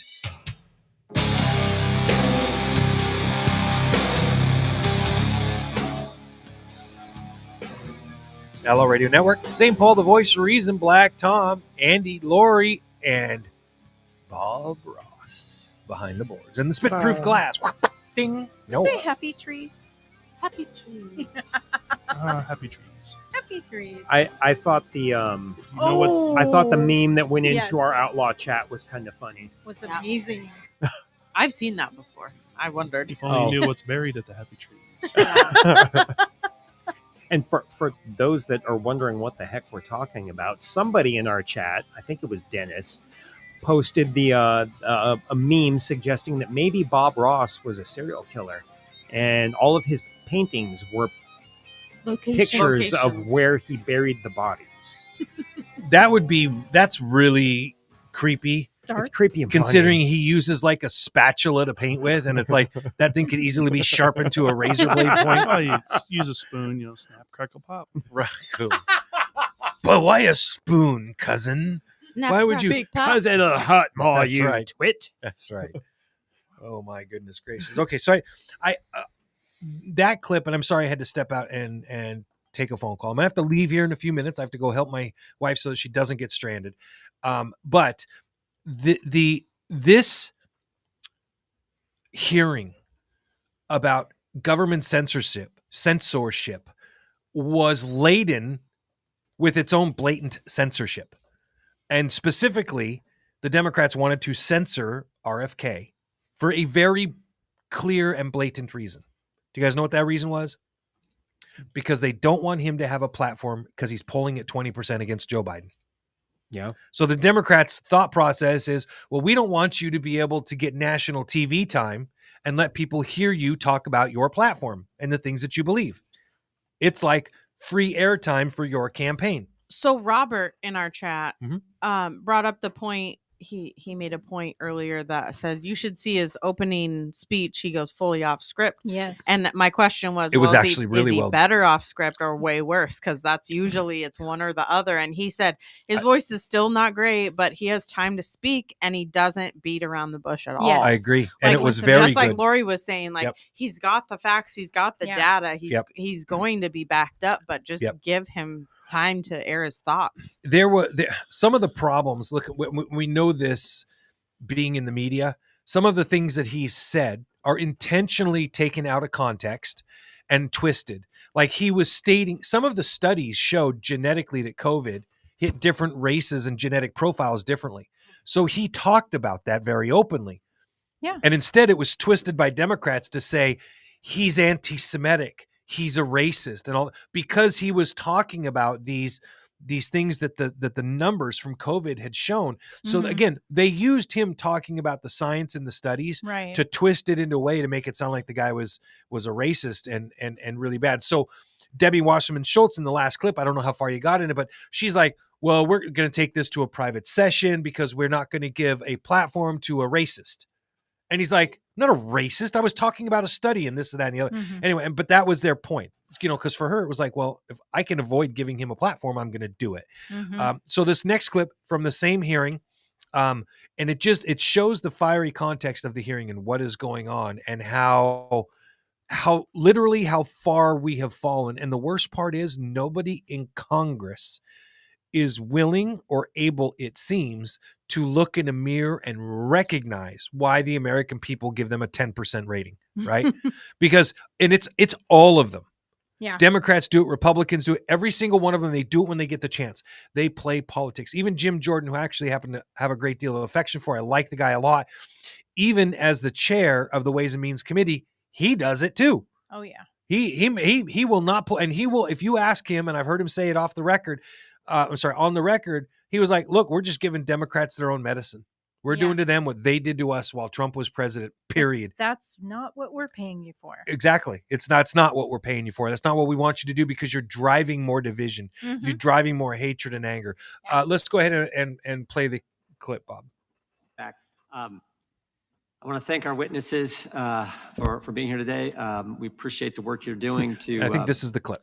To defend the First Amendment, and thank you for just very compelling answers and compelling testimony. This is Jim Jordan. And the work you've done and how important this is for the country. I mean, if we don't have a First Amendment, it's just, I'm frightened by where we go. May I, Mr. Chairman? You may not. You may not. That's Stacey Plaskett. Mr. Chair. Virgin think- Islands Time's rep. out. We're done. I haven't adjourned the hearing, and I don't think you're the chair. Mr. Chair. Mr. Chair.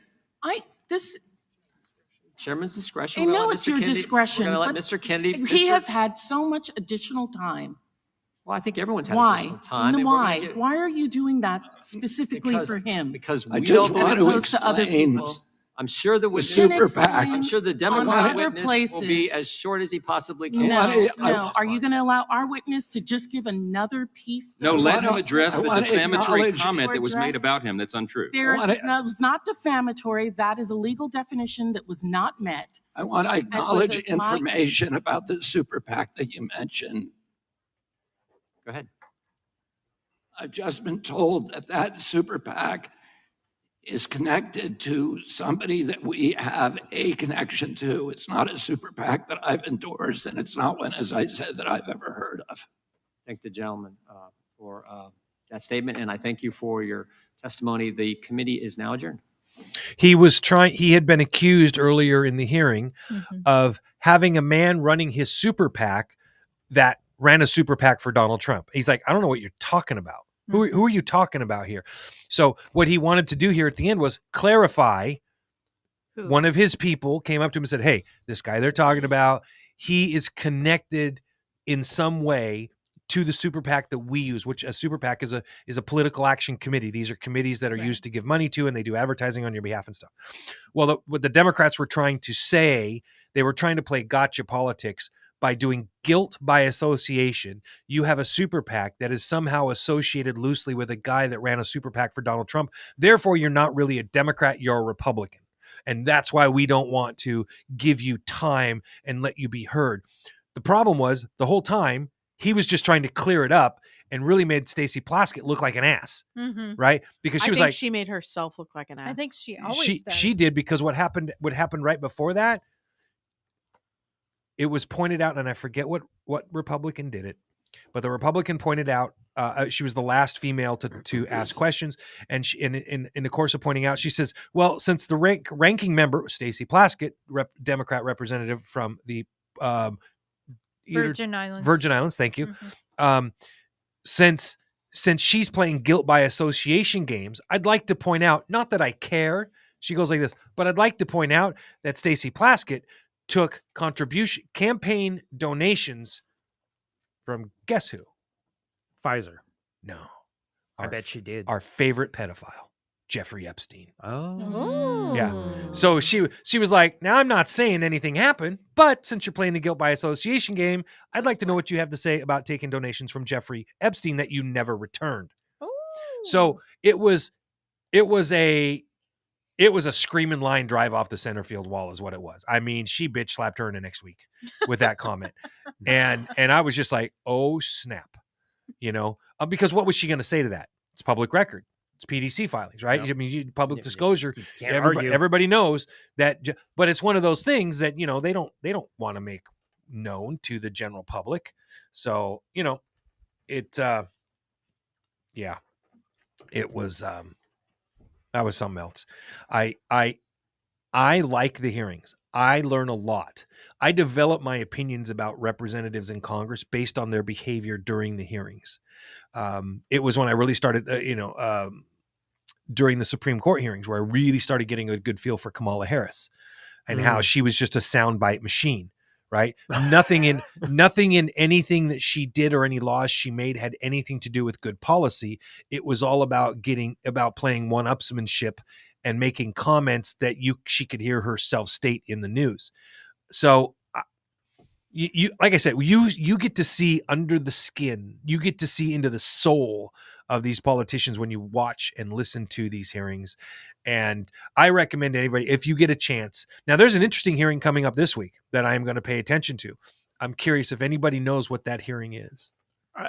State, federal. I have no idea. Yeah, you ready for this? Wait till I tell you this. Do you? I wonder if you know, Lori, because you do watch this stuff pretty damn close. Can you give me a topic? Yes, I can. Okay. I'm not going to. I can. It's too broad. No, Okay. It's a topic Give me that's a very committee. It's very dear to my heart. UFOs. Yes. Yeah. Yeah. They are doing a hearing this week. You make fun of it now. I do all the time. Except I'm going to ask you this, like, how you make fun of it because are you like nervous about the topic? Are you scared of it? Nope. Okay. So you make fun of it and you poke fun at people that take it seriously, like me. And that's fine. You have every right to do that. You have every right to be offensive, and I have every right to be offended. I'm not, and you're not, but I have my right. I'm just curious because I think you're like 90% of America in that sense, right? Having fun at it. It was kind of like in the movie Independence Day. Because they have people like the crazy guy on the History Channel. Yeah. That does the alien shows. Yeah. I'm not saying it's aliens, but it's aliens. He's literally the reason we all make fun of people like you. And totally. That's because. Did you just say? Yes. What? You heard me. You just because you make fun of people like me? Yeah. Because. Fine. Yeah. Anyway. Bigfoot. Aliens. Listen. Two separate. Three things like that. Hey now. And separate Lori topics. and tinfoil. Yeah. Five things. What Reynolds do these Wrap. 5 things have in common? Outlaw Radio Network. Look, Pretty much. I take that topic seriously because I've been studying it for over 20 years, and I will not make light of it. But I have the one video that I captured, and I do not have any clue what it was. It's been studied. The video went viral. It went worldwide. It got picked up by a very famous UFO channel. I did love X-Files. And the OG X-Files. it was a cool show back in the 90s. it was. I dug it. mean, the new one was okay. But it was nothing like the old first one. Now, the original one did hit a point where it jumped the shark, and it just got silly. It did. It did. Man. Speaking of shark, it's Shark Week. Shark Week. It's Shark Yeah, Week, everyone. Jackass did an episode on Shark Week. I didn't know they'd done a first one. Jason Momoa is the host of Shark Week this week. Is he? Well, so I just watched on Hulu on the replay Jackass Shark Week. Oh. And now last year they did an episode of Jackass where the dude was on skis being pulled by a jet ski, and he went off a jump into an area that they had just chummed with reef sharks. Oh, no. With reef sharks? And guess what happened? Dude got his hand almost bit off. Like as soon as you see him land in the water, you see the shark fins. Called? Which Jackass for a reason? Yeah. Which Jackass was it? Johnny Knoxville. Yeah, Johnny Knoxville. Okay. Yeah, he was there. So anyway, the guy comes off of that launches, comes down in the water, and gets immediately attacked by the sharks. And you see blood and everything is in the water. And then the guy that's on the jet ski turns around and did it totally right. He made himself huge, did a cannonball into the water, grabbed the guy, swam him out of the water. And these weren't big sharks. He's very lucky. Yes, I see you, Phil. We're good. That's why I gave you the thumbs up, bud. So anyway, we're going to go to break. We're going to come back. when we come back from break, more Jackass. Oh no, Kevin's not here. My bad. Are you going to be here? I will have to leave in a few minutes. Okay. Yeah, because I don't. Yeah. So anyway, well, we just didn't know when you were going to be, The you know, coordinator the of the disappearing chaos Paul. will, Yeah. the chaos can commence. For sure. Yeah, the chaos can commence. Yep.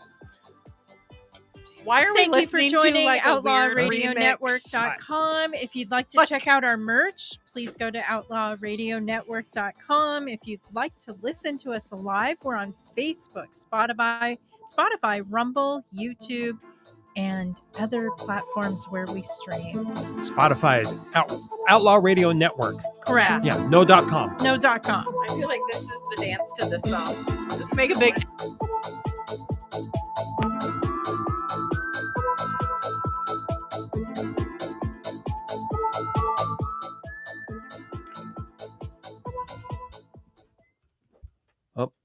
And we're on Facebook. And We're on Facebook. Rumble and YouTube. And YouTube. Oh, that's good. Hi, Faces. Of you. Hi, Yous. We're on the Book of Faces. The Book of There Faces. are books Yep. and Yeah, I tried to roll with the we got UFOs, the X Files. We're at the end. Oh, the X Files play techno out. stuff. There's nothing wrong with it. It's a lot of fun. Yeah. We used to go clubbing to it and dance and with the little light sticks in it. No, I didn't ever. Like I never did that. Neither did I. But I Say, saw Paul, people do it. You don't strike me as a rave kind of guy. Yeah, No, totally not. No, Kevin was in the Navy, right? He was, which made him a bit of a grunge. Which But- did No, he we're ever, on Facebook now. Did he ever go out with the the seals, right? Well, he took his turn in the barrel. Because didn't they have rules about clubbing baby seals? Oh, yeah. Oof. Rough. After seeing Sound of Freedom, that hits home. Yeah, that's rough, dude. That's rough. That's still one I have to see. Still one eye? That is still one I have to see. Oh, Sounds gotcha. of Freedom. The movie. I don't get to get out very often. Well, isn't it your weekend now? Today's my tomorrow, I mean. Friday.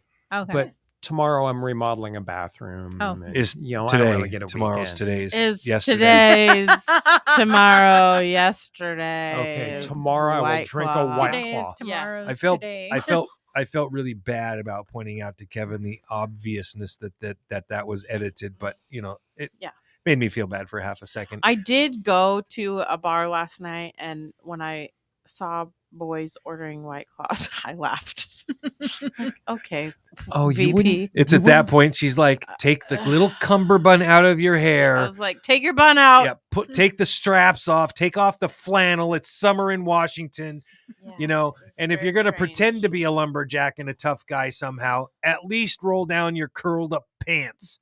It was very the world of alcohol beverages is changing so fast. Yeah. There is no longer this like image you have to uphold or whatever I'm manly and I have to drink 100 proof whiskey. And Anybody no. drinks anything. Yeah. No, Mhm. it's I'm telling you right now, my grandmother used to, when we would go camping and fishing and hunting and stuff, she always kept a bottle of Everclear. That's for And I will tell you, medicinal purposes. She was, well, you could call it medicinal purposes, because when she needed some medicine, that was the cabinet she went to. And that's rough. Yeah, she would. Oh, and she I would, just learned something about Paul. she would pour a little bit of a half shot in there, and because she was half a woman, she was tiny. She was like a 4 half foot. shot at She was like, 190. yeah, Even she was a like full 4 woman foot needs 11. a half a shot. Yeah, and I when I was in my heyday of drinking, I had some Everclear one night, and I drank half the bottle. Oh, yeah, That's nice. and because I could put some stuff away, man.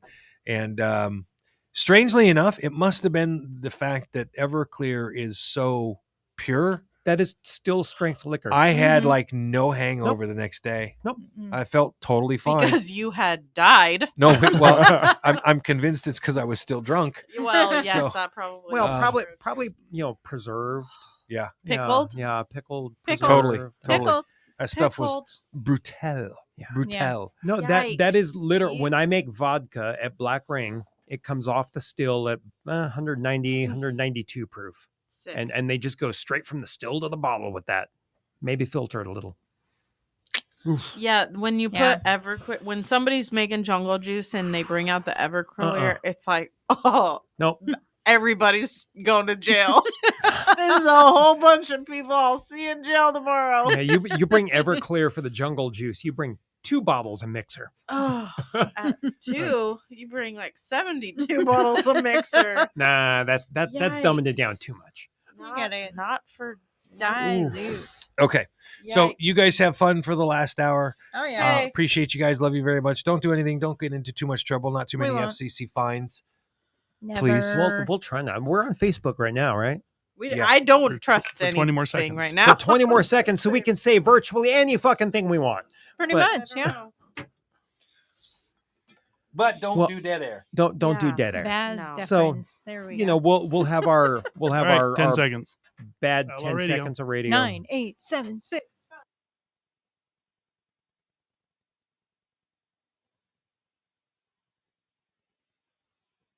The Outlaw Radio Network.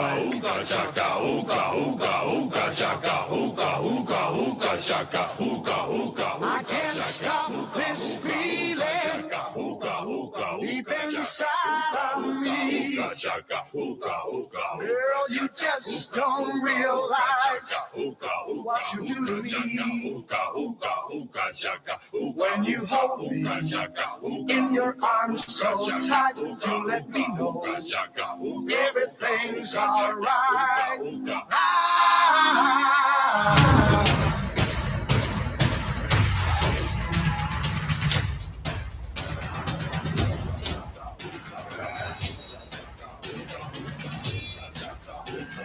They call themselves the Outlaw Radio Network.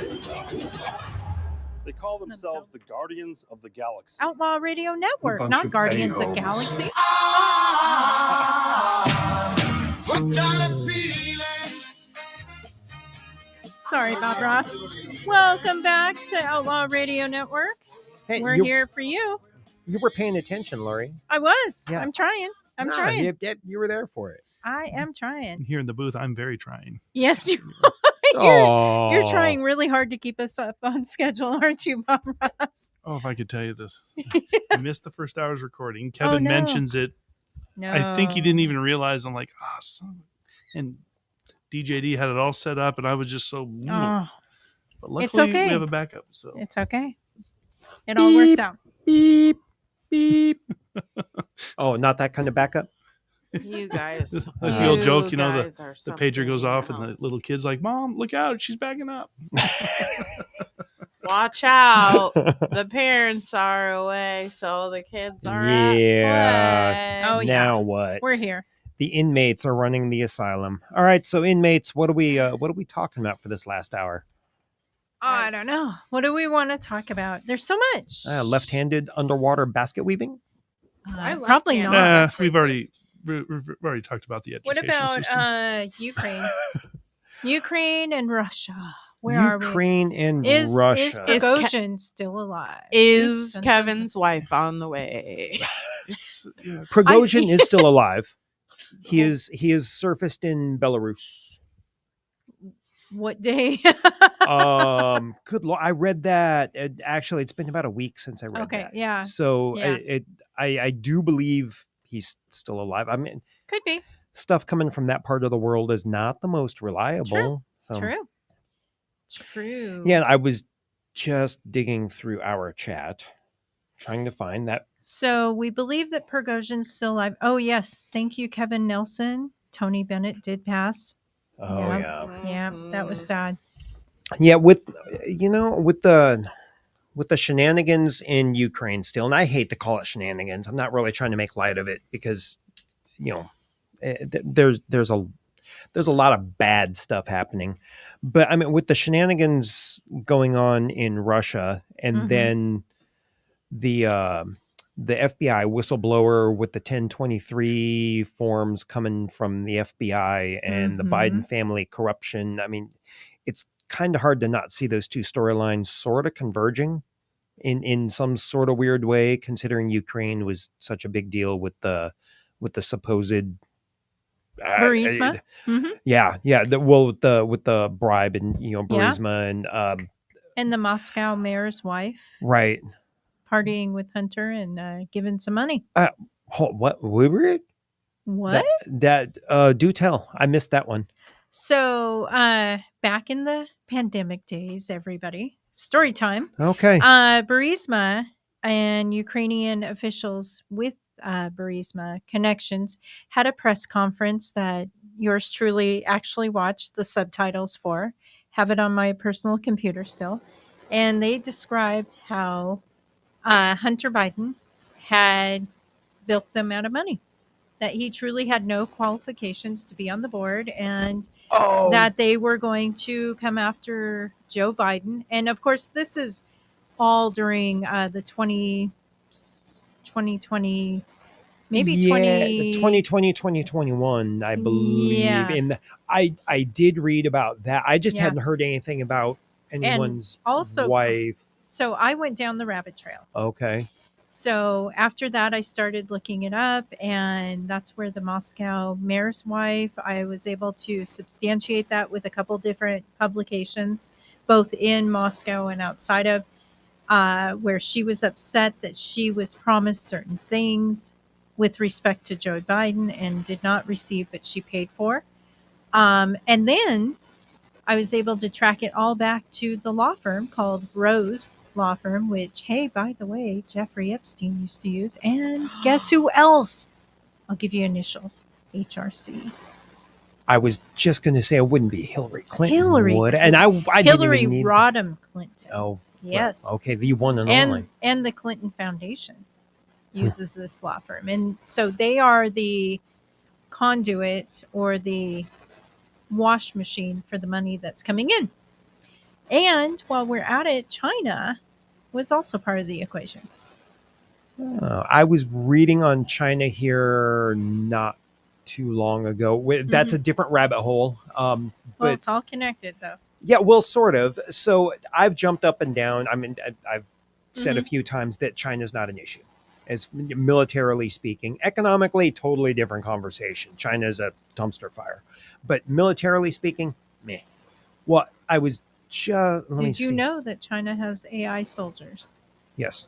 Okay. Yes. Elon Musk was just in China having a conversation with them about the security of AI. What type of AI soldiers? Like, are we talking physical robots that are powered by AI? Are they keyboard warriors? Keyboard? Yeah, I was going to say keyboard From what I warriors? understand, they have second-gen AI robots that are soldiers programmed. Okay. So more for like your hand-to-hand combat, Yep. otherwise like the known as... T-1000 or what? Yeah. Yeah. It's called the Tesla. It You just know that- starts running people over. But those are Gen 1. That seems a good idea, but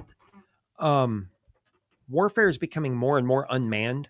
You Right. know, where it's, send in a Right. drone, go shoot a Hellfire missile. Okay, we're done. Move on. Yeah. So, okay, neat. You have a smart robot. It's got to take over your country. Yeah. And, well, that was one of the conversations that Musk was having with the Chinese government, saying, in the next 5 years, if you don't want your robot soldiers to take over your government, knock it off. It was an interesting little. There's definitely an AI rabbit hole I would like to go down one time. Oh, I am so sometime. anti-AI. That's kind of where, like, I am very okay with very surface level AI, but yeah, like, yeah. Oh my gosh, I just thought of something. Sure. What if I had AI do the research I did for me today? I wonder how deep it would go. Or how accurate. It would be. Huh, interesting. Okay. So interestingly enough, when I was at a international or national, depending what you want to call it, multinational cell phone carrier at their corporate office, we were actually testing AI to see if they could replace certain functions within the HR and payroll operations and payroll tax. And interestingly enough, they could not. At that point, the machine learning was not to the Hadn't point. caught up. Yeah, they couldn't do the multi-steps and have decision trees like every 2 steps. Yeah, the job I'm doing currently, it would have to be a people built rule system. Mm-hmm. They couldn't come up with their own rules. I would have to put in the rules to Mhm. build the things. And then it could build it for me, but if I built the rules out already, like Right. I could just do it at that Right. point. Well, But I guess it depends if you're building a single instance of something or if you're doing an assembly line where you're going to make it over and over. building and a hierarchy that it's like it only has to be built once, but it will be built over and over and over again. I used over and over and over again. over. Oh, what? I guess. But if it's built once, like yeah, if I'm already building out all the rules to tell the AI how to build it, then there's no point. then in there's no having point an in AI. bothering with an AI. Right. AI would be great for assembly line stuff. Oh gosh, it already is. Yeah, I mean, it that already exists. is. Yeah, Yeah. I mean, well, yeah, Yeah. the Japanese have been doing that forever. Yeah. You know, automation and stuff. There's, But yeah. I mean, that's not true AI though, because those robots are just they do a thing over and over and over. Well, we use AI all the time. All of us. Well, Google. so yeah, when you put in a Yahoo! Google search and you put in like I want to find a W and you haven't typed out the word Yeah. watering can Right, and well- it starts going, you want to find a whispering Willie? Like, well, I what? mean, yeah, there's what predictive text. Yeah, and, that's and a form. That's AI. Yeah. that's a trustworthy form of AI. That's Right, just that's- like using yeah. my Amazon Dot at home, Ex- telling it exactly. you know, Right. play me some music. It's learning you. Yeah. Anything that learns you is a version of AI. Correct. But those versions of AI aren't going to become self-aware and I agree. and you know, I'm not worried about those. But some of the machine I agree. I don't, but sure. some of that machine learning, some of that's getting creepy close to out of control. Well, and depending how they're developed, and I think that's the biggest thing is that we're in this unregulated area, and I'm not calling for regulation, but I do believe that there has to be some sort of agreement or whatever between people who are developing so that we create a backdoor, so to speak, in case things get out of control. We need Or a safeguard or or an we- off Yeah, switch. we just need that- manual that- off switch. Right. Or a dead man switch or something, because, otherwise they will continue to learn. But all computers are subject to percussive maintenance. Yes. Accurate. Yeah, I mean, when you get right down to it, I don't know. But down the China rabbit hole, Yes. still Going down. Yeah, did you know that China is in default to the United States for $1 trillion debt? Okay. So what you're telling me? They hold some of our debt, and we sold some of their debt. Actually, they hold 850 billion of ours, or I think that's what our last interest-only payment or whatever. I don't remember exactly, but China has already defaulted. I'll pull it up. China is already. Oh, sorry. It's all right. I'll take that. No, thank you. Defaulted on about $1 trillion in debt to the United States. I was just, and I didn't. This surprised me Interesting. too. Let's this see from? here. Hang on, I saved it. This is from The Hill. China is in default on $1 trillion in debt to U.S. bondholders. So the question is, will the U.S. or will the U.S. force repayment? And then it goes into. But those are bonds. Those aren't necessarily to our federal government. No, Unless those are to. It's just the people. Yeah, you know? it's just the just the people. people. It's just the people. I mean, I mean, not who buys just, but bonds anyway? Not me. Yeah. Well, Vegas. so yeah, but so you have to understand how these bonds work, though. This all goes back to before 1949. Mm-hmm. So it wasn't the People's Democratic Republic of China. I believe that's what they're called officially right now. Right. Yeah, Until this the is 50s, wasn't right. it? Yeah. So this is back to the ROC, the Republic of China, and Well, we're never going to collect on that. well, it's held though. Let me see if I can find the details here because there's actually some. Yeah, it's a private group of American citizens holds large quantities of these. It's all gold backed. So they hold large quantities of these gold backed bonds. The citizen led group, it's called the ABF, the American Bondholders Foundation, serves as trustee with power of attorney for some 20,000 bondholders whose bonds are valued at well more than $1 trillion. And so China owes on that right now, Yeah. on top of their crumbling economy. Right. But that's from their sovereign nation, which they are no longer. So it's kind of like a corporate, kind of like a corporation when they change their ownership. If the creditors don't come forward at that time, sometimes they can get out of that debt. But they did. So how long do creditors need to come out for a sovereign debt? I don't know. I don't know if that's even I a don't thing. know. I'm talking I from know the what you mean, corporate yeah. world. Yeah, I have no idea. So what are you saying? So at that point in time, the then UK Prime Minister, Margaret Thatcher, she had taken a tough stance on the return of Hong Kong to China. So this is 1987. Oh, okay. Yeah. When they defaulted in 87? No, Oh. this just goes back. So this in 1987, Mhm. before the UK was willing to, well, they were just negotiating tough on the holding of Hong Right. Kong, right? Mhm, mhm. So, The default was 1938. right. But the UK forced the Chinese to recognize that old debt if Okay, they wanted as to get part of Hong their- Kong as yeah, part of the the negotiations. negotiation, yeah. And so that debt is still relevant with the UK. And then so the United States kind of the US government goofed and didn't take the same tough stance That that UK the did. UK did, Yeah. but the bondholders did. So what did the bondholders do? I don't recall. Do they own waterfront in China now? Sorry. I don't know. I'm not trying to make light of it. I'm just there's so much debt in this world that if everyone went into a budget, balanced budget type deal throughout all of our world governments, everything would crumble. Oh, without a doubt. Yeah. Yeah. And it's That's the trouble with kicking the can. Yeah. Right. That'd be like, if the United States had to, repay all of its debts all at once. There's no way. Yeah. Yeah. Just that, I think, would screw the world economy. You got the actual debt, and then you got the future obligations, which right. Last I looked, back when the debt was only 20 trillion. Only. It was something to the tune of like 250 trillion of unsecured Mhm. future Right. debt. That's Right. prominent. It's Yeah. I mean, mind-boggling. Well, the numbers we're talking about now don't even mean anything. There's nothing to back any of that money. There's nothing to, it doesn't, it's because like nonsense. Money is just something we used to trade between goods and stuff, and we are ahead of it so much. It floors me how Mhm. it even works. It works because we don't want it to not work. Right. Well, most of us don't want it to not work.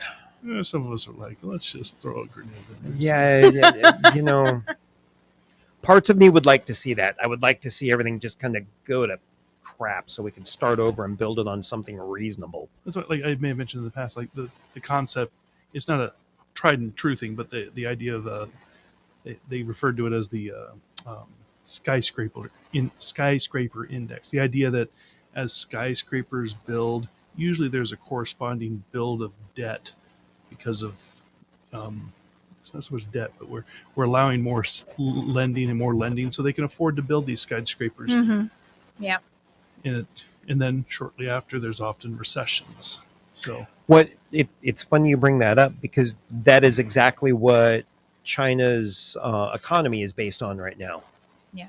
So their economy is hugely wrapped up in real estate. So a developer would get permission from the government because, of course, all the land is held by the communist government. So a developer would get permission from the government to build a set of apartment buildings, skyscraper style apartment buildings. So the apartment buildings get built on the idea that someone is going to buy one of those apartments in the future and live in it. So that future money and all those apartments that are going to be for sale, all that future money is used to fund the next skyscraper. And then didn't Madoff get in trouble for that? Yeah, but that's how Too bad he didn't have a Communist Party to back him up. Yeah, that's how the entire Chinese economy is built right now. So it's this big house of cards, and that's why they have all these ghost cities. Yeah, but Just- they also have real property that they own in other countries as well. Yeah. And that they've the also citizens and- gotten from countries who have defaulted on their loans to China. Right. So- But those, all those defaulted loans are paying back loans that Right. are loaned on things But that they don't even also- get used yet. It's They- all a giant. No, I know. It's a big house of cards. They Yeah. also own a lot of real property in the United States as Mhm. well. A lot of farmland. Mhm. I mean, A it's- lot of water rights. And so much of Yeah. this stuff is attached to, property is only worth it if somebody's willing to buy it. Right. Just like Right. anything, Yeah, well, and that's the problem in China. They have these huge ghost cities with no Mhm. one living in them because it was just this tower was built to fund the next tower, which is funding the next tower, but no one wants any of these towers. So these houses are all, or these ghost cities are all at like 10% capacity, which is why the Chinese economy is doomed, Yeah, and China's just not a problem. It's that same word that escaped me in our chat some time ago. It was like, it was like not moral failure. It's anyway where there's no check and balance there. They're just like you said that there's not somebody lending the money saying, Right. I don't think this is a safe bet. I'm going to charge a higher interest rate. Right? No, there's no regulation. Not even about a regulation. The self-regulation of it is if you have money to lend but you don't see a good outcome, it's a high risk. Right. And which then the risk is so high, the interest rate is so high, like, there's no way we can make this work. And then everybody doesn't do it. Right, and they just all default on it, and the Mm-hmm. whole Chinese economy collapses, and then I don't know what. We see it even our local, I think about, the tragedy of Flint, Michigan. Yeah. Right. What happened to their, like they were known for their water problem. Mm-hmm. Well, and there was a But- bunch of corruption involved in that but too. wonder how Not that much- the Chinese don't have any corruption. Wonder how much of that came back to the government tries to, live beyond their means. They basically created a system. They probably had a whole bunch of what do they call it, pensions that were going to be paid out through future taxes, Mhm. and then we can't afford to run this water system anymore, and then the people suffer because mismanagement because they Mhm. were. Oh yeah, 2 minutes. See, Yeah. Louisiana, same issue. Yeah, I mean, Louisiana, this, Jacksonville, Yeah. Mississippi, I think has gone through a Right. big water problem, yes, mismanagement. and this all, with respect to the pensions and the payouts, this has been a known issue for like 30 years. Nobody knew how to tackle. Nobody knew how to plan for it, and now Where? Hmm? Where? Globally or in the United States, With okay. government, in the United States for the governments, because Right. the boomer generation is so much bigger than any generation before or after, and there's not enough of us in X or the millennials, Millennials to make are that up. close. If you listen to some of Peter Zeihan's talks, Right, they're close. maybe, but how many millennials are 100% working Oh, full time? How many are contributing consistently to Social Security and Medicare taxes? Well, That's they're still that's in- where Oh, we're. I mean, they're still Rand living in Paul mom's touched on basement. that. Like, I know, yeah. sometimes we just need to realize there are cuts that are going to happen, and it's not a comfortable conversation. Right, exactly. Well, how much time we got left there, Mr. Ross? 30 seconds. Well, when we get back, I guess we're going to Facebook after this now, right? Yep. Okay. So we're done chatting with Atlanta. Oh, we have been Oh, for good. half an hour. Really? I have my glasses off. I couldn't see the clock. Anyways, this is the Outlaw Radio Network. We'll be back .com. after this.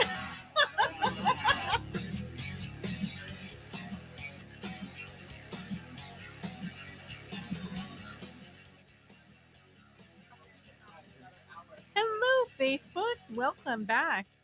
It's just been that kind of evening. Fuck. Somebody got the bad case of the Mondays early. Yes. Yes. No, Yes, that's true. No, I we think we've all had broadcast. the Monday. Yeah, we broadcast on Monday. Well, Wednesday, but it's my Monday. Yeah. Well, Wednesday's my Monday.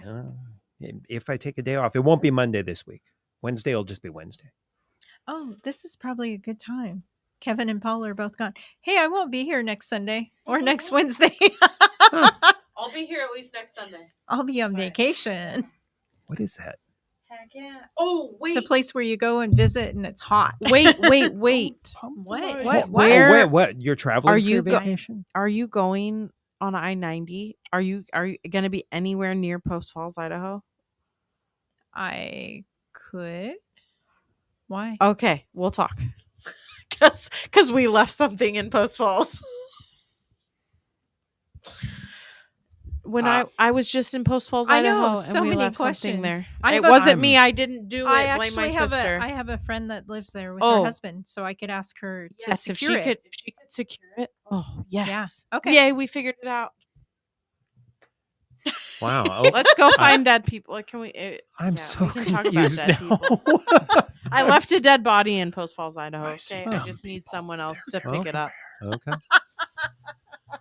Yes, Margie, a body. See, you already knew. I left a body in Post Falls, Idaho. Well, at least it didn't say duty. I did not leave a duty. Someone Duty. else left. No, I'm sure you did. I It was mean, modern duty-free. plumbing was 5 probably seconds, used, Outlaw but if you Radio. were in Outlaw or if you were in Network.com. Post Fall, yeah.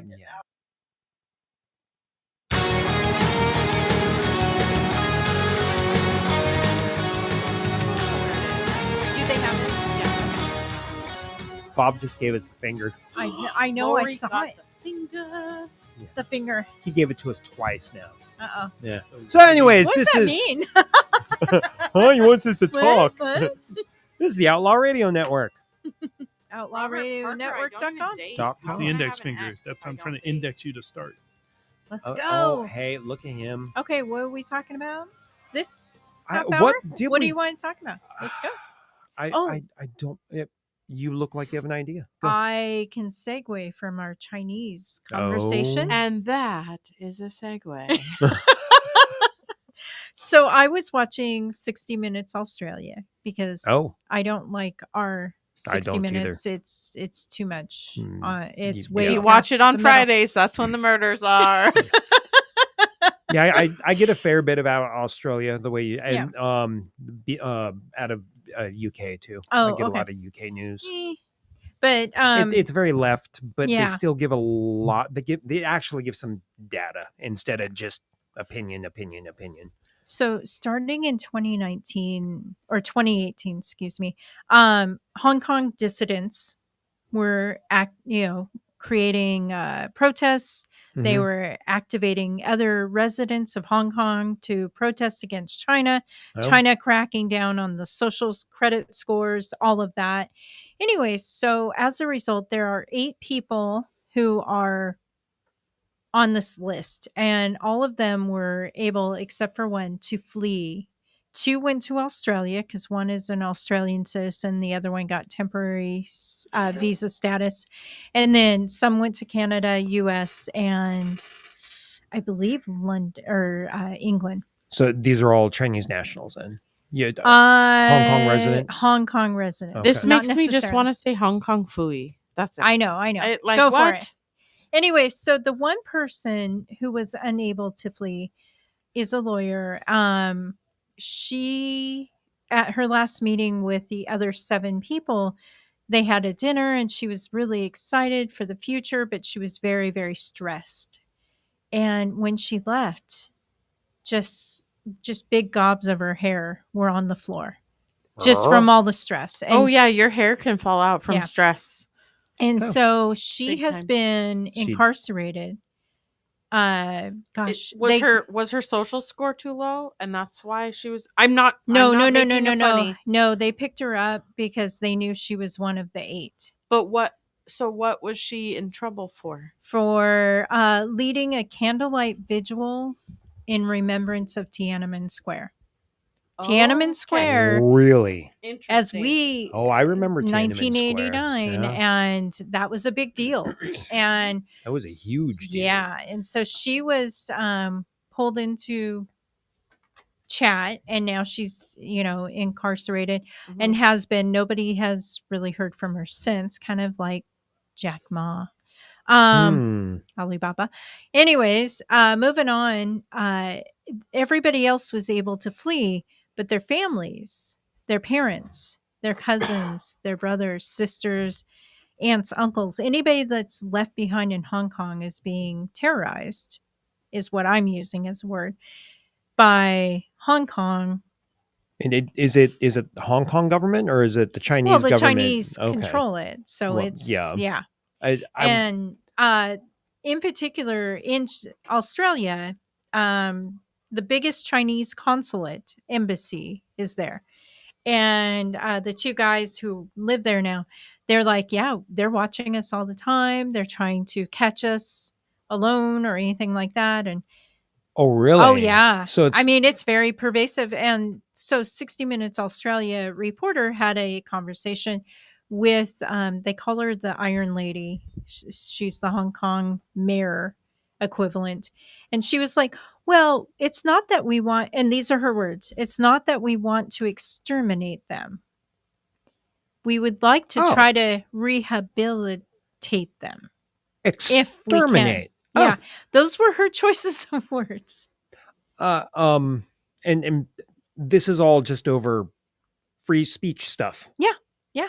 Oh, okay. Welcome to China. Yeah. And so during the course of this conversation with the mayor equivalent of Hong Kong, Let's just call her the Dragon Lady. anyways, she stated that if they were talking inappropriately about Chinese government or about Hong Kong in a different country, of course, Chinese officials should be able to arrest them on the spot in any country. So this goes with any country. In any country. No and the way. reporter who's Australian, she's like, no, they can speak as they want in our country. And she goes, not against China. China does not have the right to go into No, any I other know. country I and know. go in and. But No, what did we find with China? They've been Well, they not had- only in the U.S. secret police stations, They have but no also more in Fs to other, give. yeah, and I- also in other countries. I was as going to well. say, is this where the whole justification for those police stations that were in the news? Yes. What was that? 3 months ago or something? Oh no, it was in 6 3 months years ago, and then it keeps resurfacing every few months. They're Yeah, still well, trying yeah. because as soon as they close one down, another one opens up. Especially in New York City, Los Eastern Angeles. Seaboard. Yeah. Yeah. Wow. I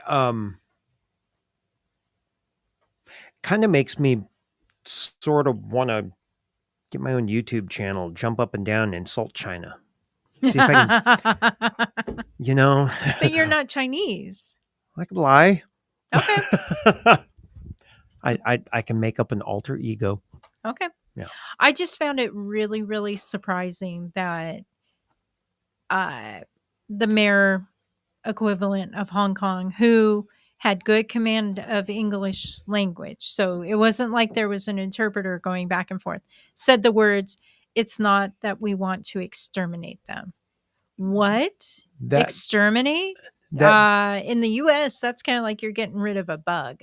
Yeah, that not is a person.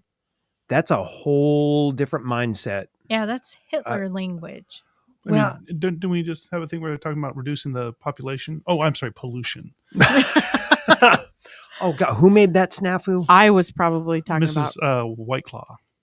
That Yeah. that was White Claw, wasn't it? Oh, yeah. And yeah, Yeah. Elon Musk is the one sounding the alarm.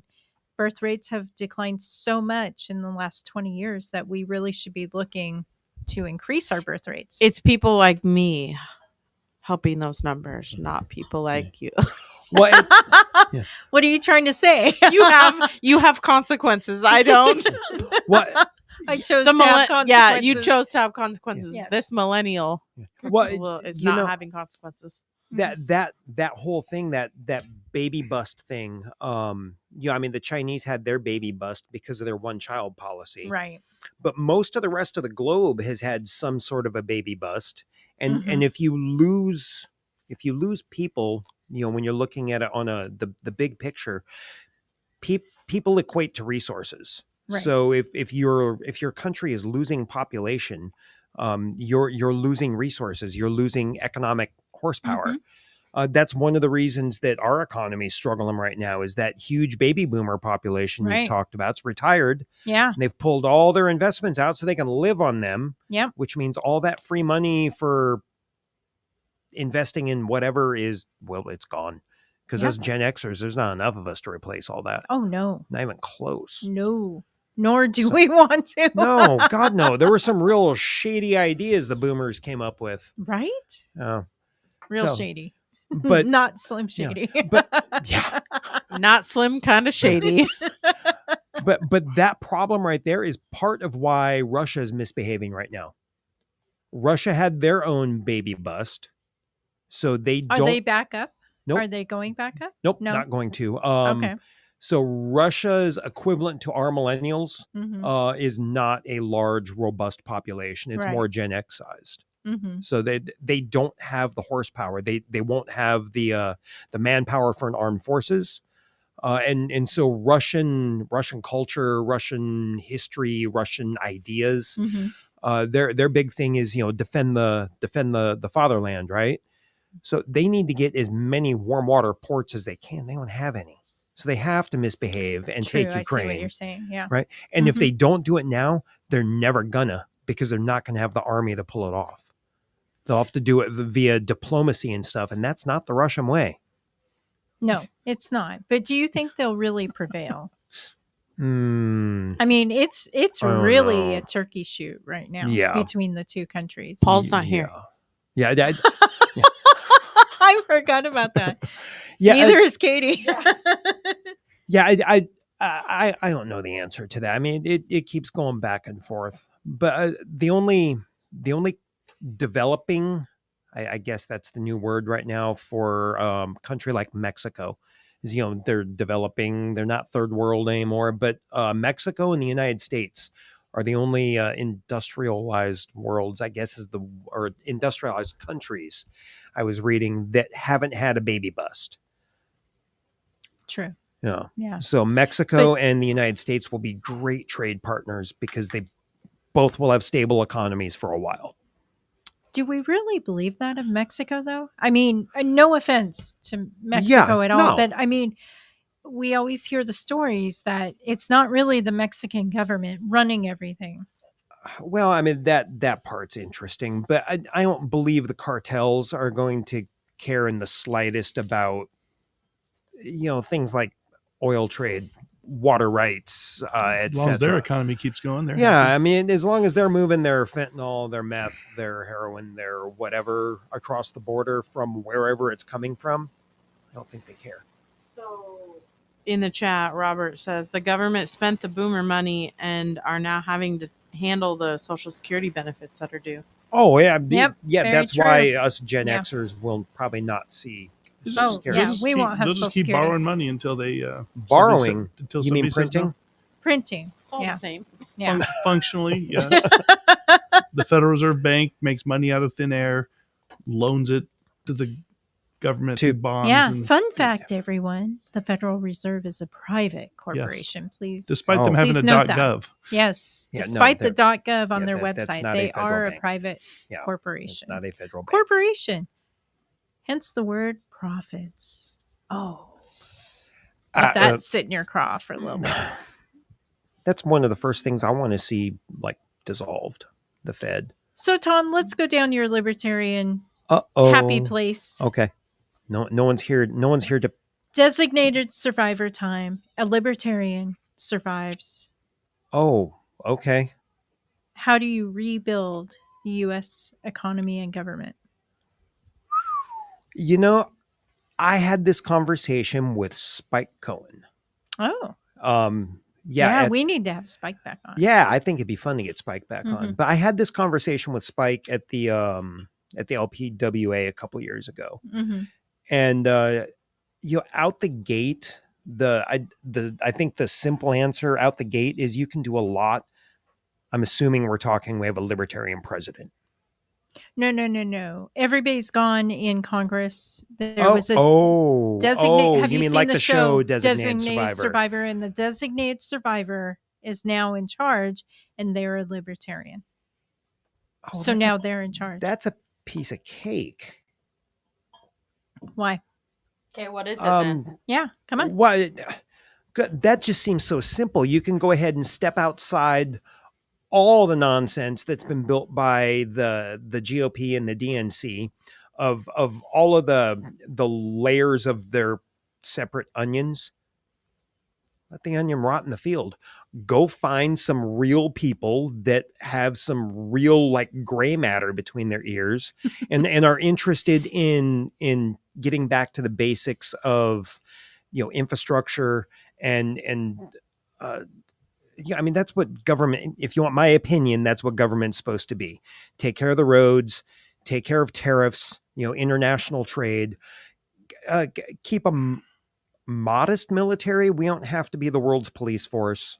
I mean, we can downsize everything, and then you just give sovereignty back to the people of the United States and let them go be as they will. Deregulate What about Social everything. Security and Medicare benefits? Where you stand? I mean, if we're rebuilding everything, Mhm. wipe it all out. The government will screw it up. A private citizen will invest for themselves way better than the government can. You think they will? So are you I'm just gonna- curious.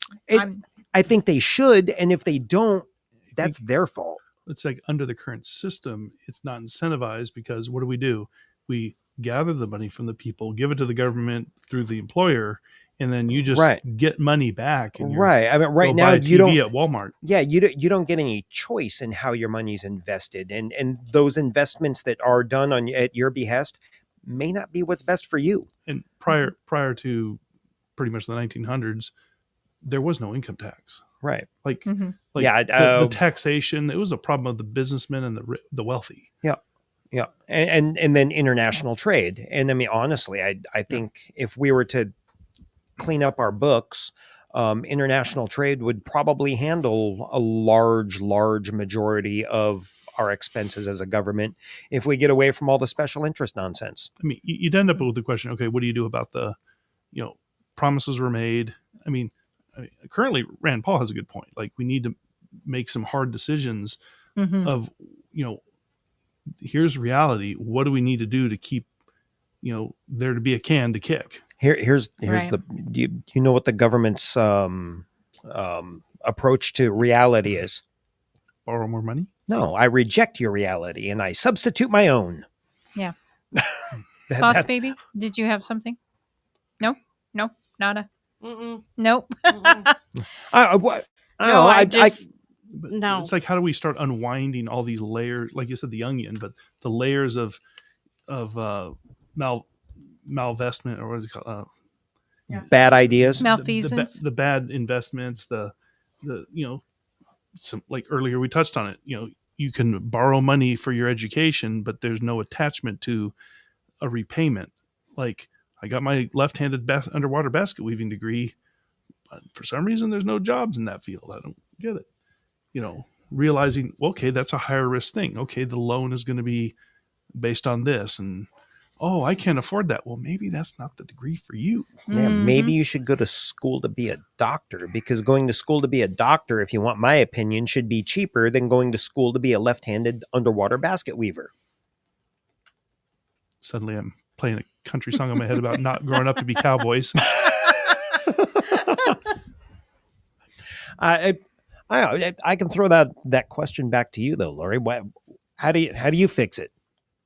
Well, Designated I'm not a survivor. libertarian. Oh, no. I'm independent. So I think How do we think fix it? that there's a lot of house cleaning to do at the White House, at the Capitol buildings.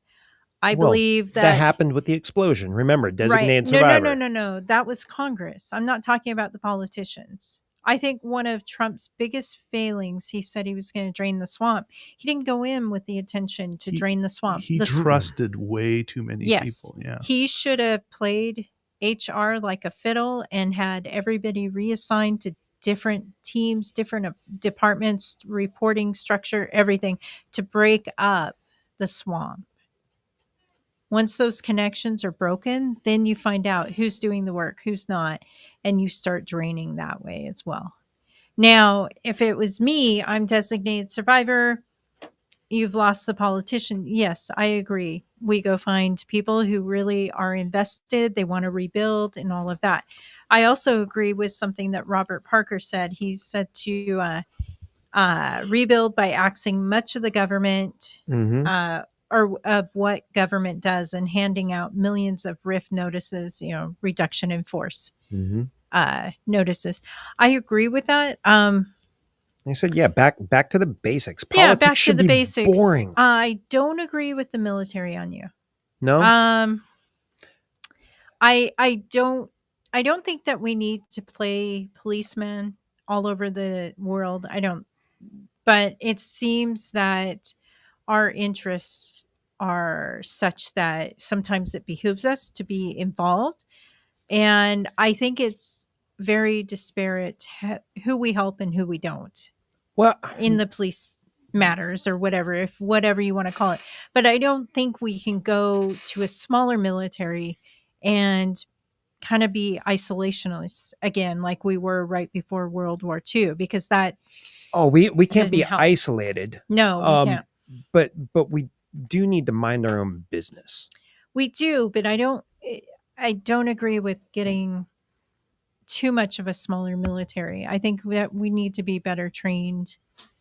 Oh, yeah. I'm Yeah. not saying we give up any of the strength that we have, but Okay. we have such good technology. Yes, I mean, we do. if there's a problem, you launch a squadron of drones and you go drop some Hellfire missiles and then you Mhm. fly home, and we haven't put any American lives at risk. And there's a smoldering pile over there that's not our problem anymore. Yep. Yes, ma'am. As we all get to ponder these lovely thoughts. Yes. Bob Ross, do you have any parting shots for the evening? Because the chatty Cathys are not here, so we get to go home I on know. time. I was just gonna look and see what Holy time it smoke, was. it's 10 to Yeah, I know. Bob Ross, what are your parting shots for the evening? Pew pew, your turn. Wow, it's so early. No, it's not. It's not. It It's is. on No, it's time. not early. It's on time. I was And gonna- I I will was shut gonna you clo- down. I was You gonna over. I was going to close this out at the end with a nice little song, remembering our lost, talented singer Tony Bennett. Oh, good. Okay, Thank that's you. fine. So we can do that. Dennis, is he pooping? No, he just wandered by. I just saw his smiling face. Dennis, are you His pooping? standard parting shot's going to be something about for kids. Yeah, cooperate for Cooperate kids. for kids. for We know. kids. We know. And go Dennis Chargers loves and- to Doc cooperate for Blackwell. kids. And- Yeah, I really Loves want to the kids. hear. I want to hear Brisket about and how brews. briskets and brews I know. went That's from why we Dennis. need Dennis. Wolfie Wonders back in, but I was going to talk Yeah, about that you- for my parting shot also. How about you? Pew pew. That- Well, that- he'll Did we lose your mic, Andy? probably. Oh, hey, we'll no, be you're- back you're soon. there. He'll be back soon. So I I- want I- to know, how was it? Briskets and brews was a kick in the pants. It was a long day. But would you actually like to get kicked in the pants? That's a very personal question. Well, I just wonder, when people say kick in the pants, I think they mean positive, but I don't want to be kicked anywhere in my pants. Well, that's assuming you're wearing the pants. I do wear pants. I'm not Kevin. But I bet you have more than one pair of pants. I don't want to be kicked when I'm wearing any pairs of pants. Yeah, but what if you Get some kick a really pair good of radio pants you're here. not I wearing? know, right? Parting shots. Anyways, yeah, briskets and brews was great. Dennis was an absolute animal behind the turntables. The ones and twos. Yeah, it was fun watching Dennis in his place. The barbecue was amazing. I bet. Oh my god. And Lady Dice. yes. Yeah. Did we have her in studio? I I think thought when we she did, came yeah. in. Yeah. When the crew came in, or at least when the crew came in and we were not here, Mhm. she was definitely in studio. Yeah. She's great. No, she was sweet. There were a bunch of Boomhouse artists there. There was Oh, Lady cool. Dice and VZ, and We'll get them back in. I'm trying to remember the young guy that has been he's worked with Dennis forever. He's worked with Dennis since he was too young to get into the clubs, so he had to sit outside in an alleyway With and Dennis or with Doc? so he's worked with Dennis being the DJ. Oh, yeah, yeah. Okay. Yeah. So, but Dennis and Doc go way back. Well, I know they do, Yeah. but I know I was not sure if it was a Doc. Yeah, artist no, or yeah, a- yeah, yeah. Okay, yeah. But that's cool. yeah, this youngster, way back in the day, he used to have to sit out in the parking lot Outside, or yeah. something until it was his turn to go in and do his Oh, set. I see. Do his and then set he and then had go to back leave in. again because he was under 21. Yeah. Well, yeah. So that's the thing. watching some of that history was fun. Nice. Congratulations to Lions Den 360. They're the ones who won the cookout. Oh, good. Okay. Okay. So How many different people participated, or it was groups? teams. It was Yeah. teams. How many So different teams? I counted 4 smokers out there. Nice. 1, 2, 3. Yeah, 4 or 5. Awesome. So, and not a bad offering from Anya. Oh, the food was so good. I bet. No, and I've been invited to barbecue next year. Nice. So I will be cooking with Lion's Den next year. Woohoo! Good for you. Yeah, that's gonna be fun. Very nice. I don't know. Maybe he's not out there. Yeah, I think thought I he- heard him, but I think he walked out for a bit. Yeah. Party and shots. Do He's you have probably any? smoking something. That could be. that's a wild guess. Why would you ever think of something like that?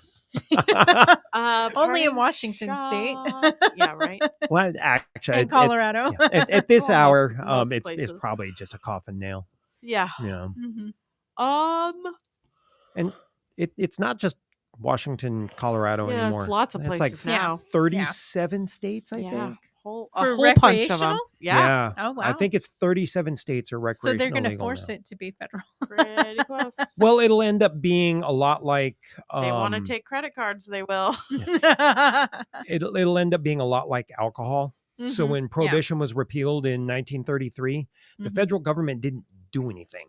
They kind of did what the Supreme Court did and said, "Hey, alcohol is your problem, states." That's Yep. why there are 50 different guidelines that I have to follow when I try to make liquor and send it out of Washington. And there's rules about transporting your liquor across state lines. Oh my god, exhausting. Mm-hmm. Oh yeah. Yeah, Nope. going that route is not the best way to regulate cannabis across the country. Please No. don't do that, Don't do federal it. government. Just do Parting something shots, uniform. Boss baby. Yeah, let's see. I'm back from Montana. That was really fun. Yay! Glad you made it. I know. Yeah, and then what were those numbers you said? How many hours did you drive? 28 in 3 days. Yeah, for a how long an lot. event? A 4-hour event. Yeah, but it's Relay for Life. So we got to do our relay out there. That was exciting. Mhm. We I'm got glad you lots of guys went. R&D, rip off and duplicate, lots Yep. of ideas. Yep. Yeah. Okay. And we've already, got planning in the works for next year. This weekend we got to go to the South King County, which Mhm. is a different style of event, but more, ideas. So this about wraps up our quote relay season, because there's a really heavy load of almost every weekend. There's a big relay or 2 or 3.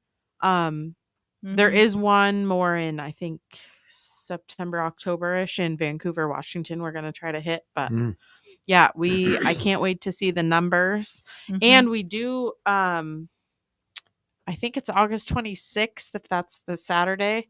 We do have a baseball game, tickets, and it goes to childhood cancer, which Kevin has told everybody that he has dealt with his son. Mhm. So yeah, all the money goes. So the tickets to the Mariners game, if you get it Okay. with us, you get a t-shirt, and $10 of each ticket purchased goes to our specific relay. So we're still earning money. We're at 250,000 and counting. Nice. That's So we are so excited. We are in the top 15 so far. Top Nice. 15 in the state or the Nation. country? Nation. Country everywhere in the world. Oh, in the world. Yeah, we are one Wow. of we are the original event. Yeah. Right. And we've taken our numbers. COVID really affected a lot Yeah. of the people participation and stuff. But we had a strong one this year, and we're gonna Mhm. come back even better next year and get those numbers back up. So we are excited for that. Cool. So yeah, thanks everybody for all your relay participation this year. Thank you, sir. Lori, pow pow, pew pews. Pew pews. Wow. So much. Mhm. First Amendment's important. Second Amendment's important. And the only way we keep those things are to vote. Become informed.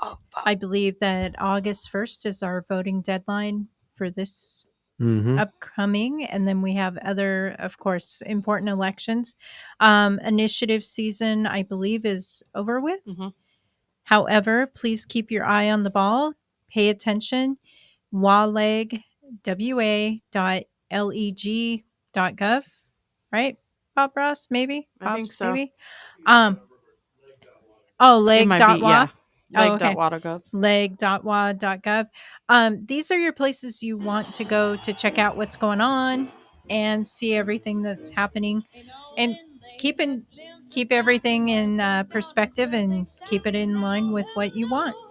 And here we have Tony Bennett and Lady Is this Gaga. the Lady Haha? Yeah. She is Rest in peace, Words now Tony only Bennett. used for letter words, writing prose.